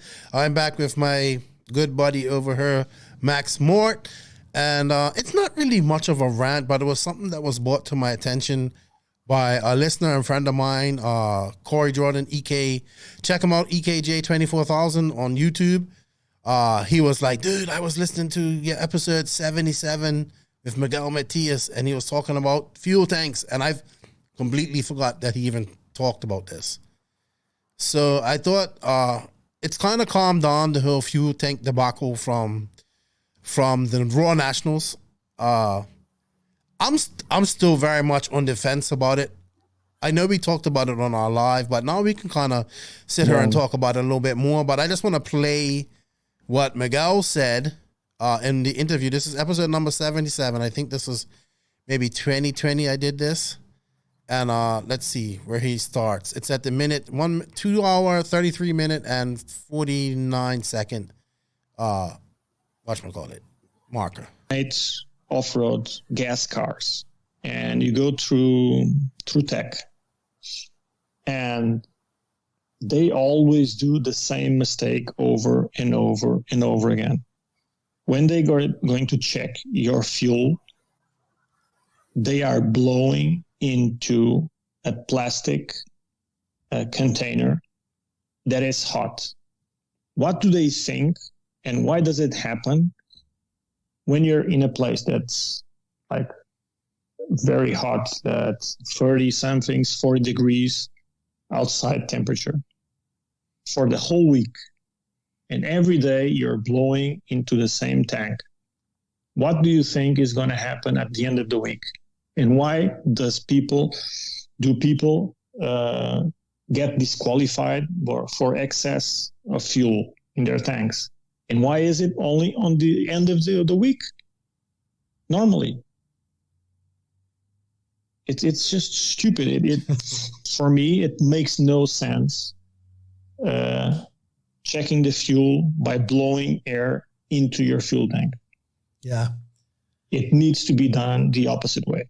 Suck it out. You need to suck obviously, that's obvious. I've told this as many times as I can count, and they just don't care. And it's a really, really small thing to do. Just invert the pump. It's just, I don't know why they keep doing it. Because that's how they've done it all this time. Simple, but it's wrong. It's stupid. It's something that makes me crazy. Yeah, I can hear it. You should be the vice president. Really basic. I'm going for president. You can be vice president. We're going to change RC. Yeah, no. I had my own battles, so it's like I'm done with those. I don't blame you, man. You gotta. All right. So Miguel Matias, super radical. That was actually a really great conversation with him. Oh yeah, that sounded great too. So I forgot all about this. I can't, I'm on 130. I don't know, 150 something podcasts. I can't remember everything. So Corey messaged me yesterday and was telling me about this, and I listened to it this morning. I was like, "Oh, you're right." So I wanted to play it because, man, I've been thinking about this so much. I mean, Mike and I had 9 hours to digest it all. We was there. We got to we talked about this a lot. I'm still on the fence about it. Like, this is kind of how I look at it. I figured that Ty Tasman on the cutting edge all the time. They were on the limit. They gambled and they came up short, right? They thought the tank would shrink back in time so they can, get away with it. Not saying they were doing anything wrong, just, trying to get that extra bit of fuel mileage. Cole, I think, forgot because his tank was all right the whole week. You know what I mean? Because Mike was telling me that he saw Cole after his semi was super worried. I'm all right with the tank, right? And he kept asking. And he almost got in trouble for not marshalling because of that. And then Mayfield was kind of on the limit too, trying to get that fuel mileage. But, man, this theory is definitely plausible, man. It's definitely plausible. And it just has to be tested. It has to be tested. If this is the case, yeah. Think of the ramifications this will have for IFMAR. Not that it would matter anything, but think about guys like Yannick Aigon who got, who didn't get into the semis of the worlds that he's probably going to win because of this, something like this. You know what I mean? Or, wow, that's all I can say. Like, you know what I mean? What if? What's your thoughts? But I mean, he's probably right. We shouldn't be like blowing the fuel out of there because even though it's like not that high pressure, when it's like straight from the track, it has actually effect because it's like 60 degrees hot, the plastic. So it's like you can almost like twist it around or whatever. So it's really soft. So when even a little pressure inside, it starts to get bigger and bigger. So I think that's one reason. But the other reason is just that if you check the tanks straight as they come from the track, they're always going to be bigger. And like most likely that's why the guys in third and fourth passed. It's not because they were like not as close to the limit. It's just that their tanks got to cool down a few minutes more. Yeah. Wow. But I mean, if these guys are expanding these tanks to make them like that, my thing was like, shouldn't they just have a mandatory 30-minute cool down period or something? Like mandatory. Yeah. I think the only way to do it is pre-tech or then do sort of a cool down, 5-minute cool down or whatever. It doesn't even have to be 30 minutes. 5-minute cool down, if you don't pass, then it's 20-minute cool down or 10-minute cool down, whatever it is now. So I think that's the one simple rule. But like the only issue with this rule would be that you would start to build the tank from materials that would sort of deflate. Because then maybe they're doing that already, dude.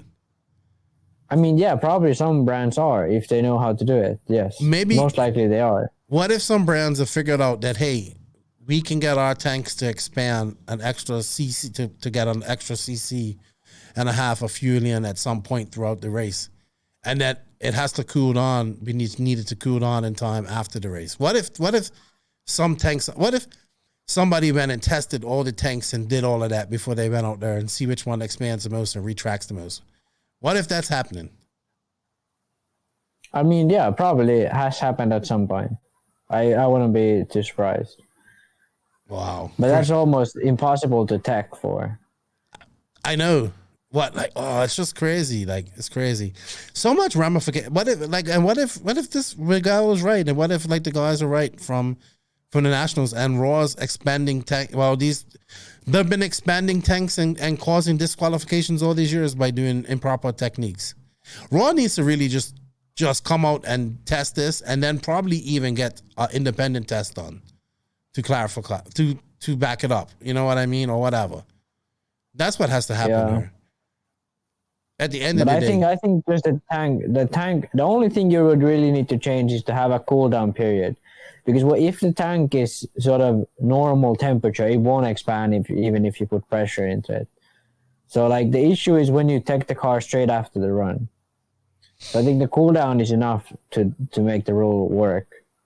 Yeah, it makes the plastic extra pliable. So it's just like, like glass. When glass comes out and you blow in it and it's hot. Yeah. But I don't know, man. It's gonna be interesting to see. I know it's died down a bit. Like I'm not like other people. Every race has this. Yeah, I'm not anti-Raw. Like people think like I'm trying to. I want Raw to exist. We need Raw to do more things. We need these federations to do more things. By the way, Afro's website's looking pretty good. I was looking at it. They're doing a lot of work. Even though they're not doing any races, they're doing some good work with their website. I just wanted to point that out. But man, it's just nuts to think. Oh, excuse me.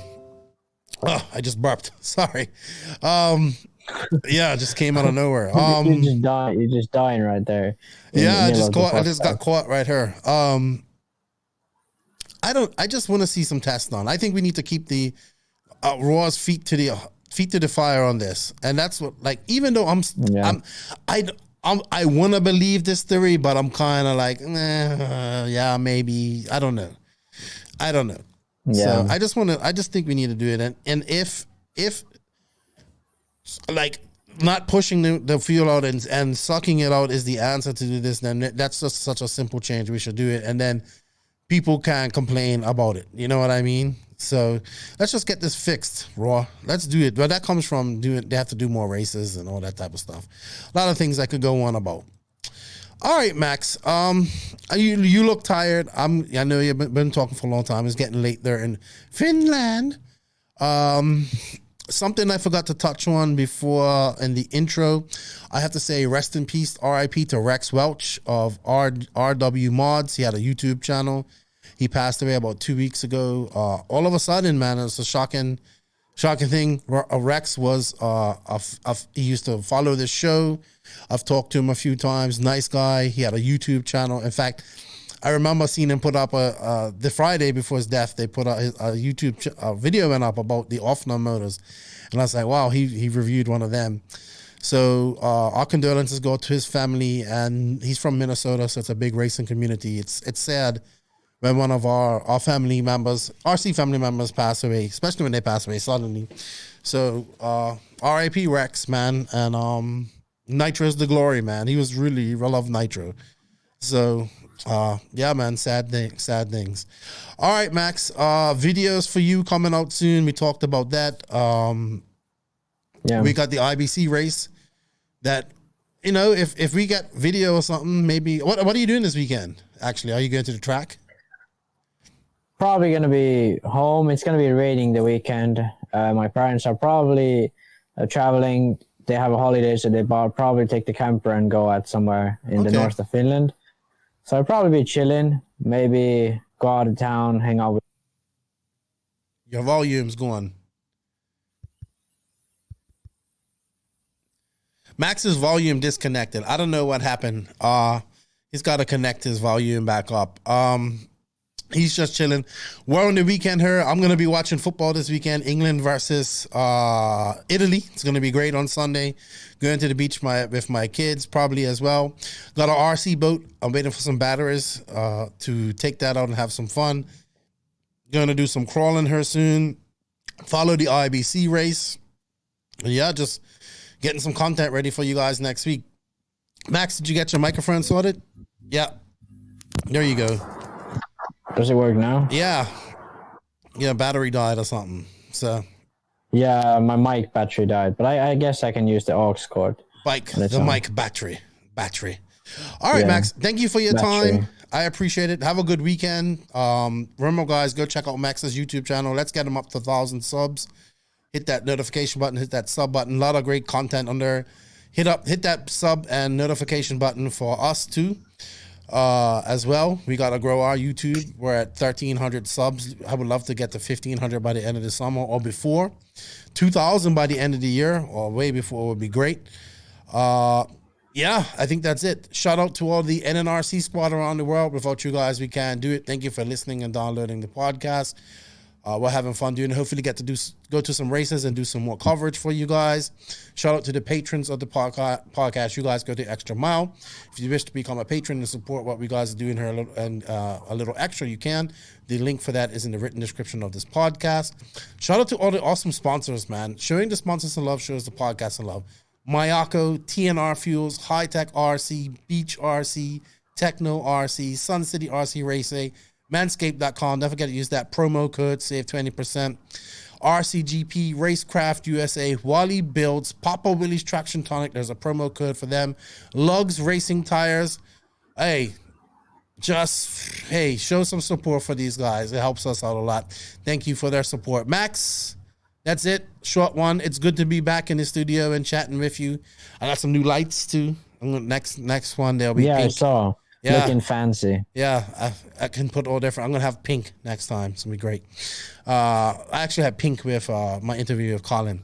Thank you for your time. Congratulations on your win. The Padawan is now becoming master. Yeah, officially now, I guess. He still says he's like the master, but yeah, I think his time is over. You are now a Jedi master from Padawan status. Yes. Not, even though you've beaten him before, but you beat him and then won the race. Yeah. So congratulations. Yeah, I guess this is sort of a switch period. We can now cut your ponytail, your little rat tail off, and now you can grow a beard. No, I'm going full Jesus.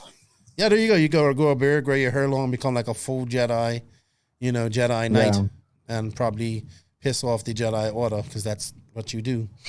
Yeah, congratulations, man. And thank you for your time. It's good to have you back. Thank you guys for everything. Yeah. Remember, Nitro is the glory. E-Buggy pays the bills. If you ain't grinding, you're sliding. Lefty and Max out. Have a good weekend, everybody. Be safe and send it with responsibility.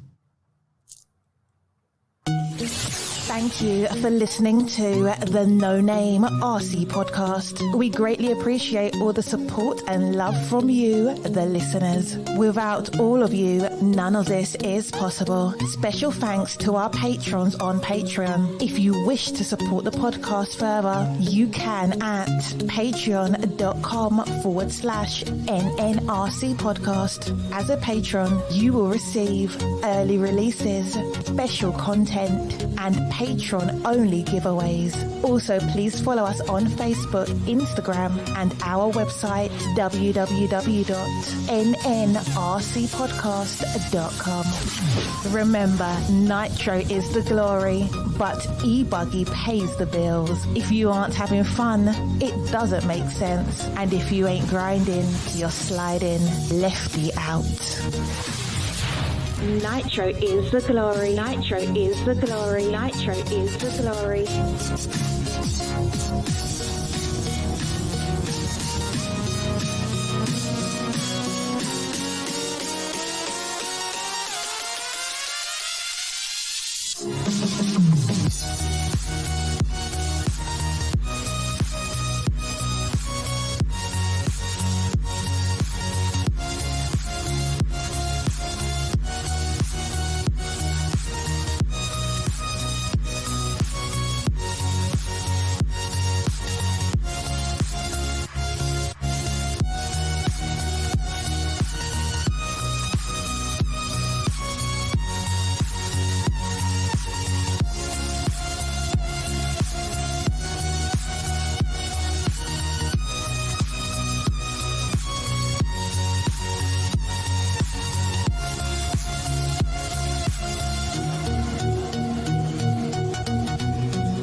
wasn't so bad.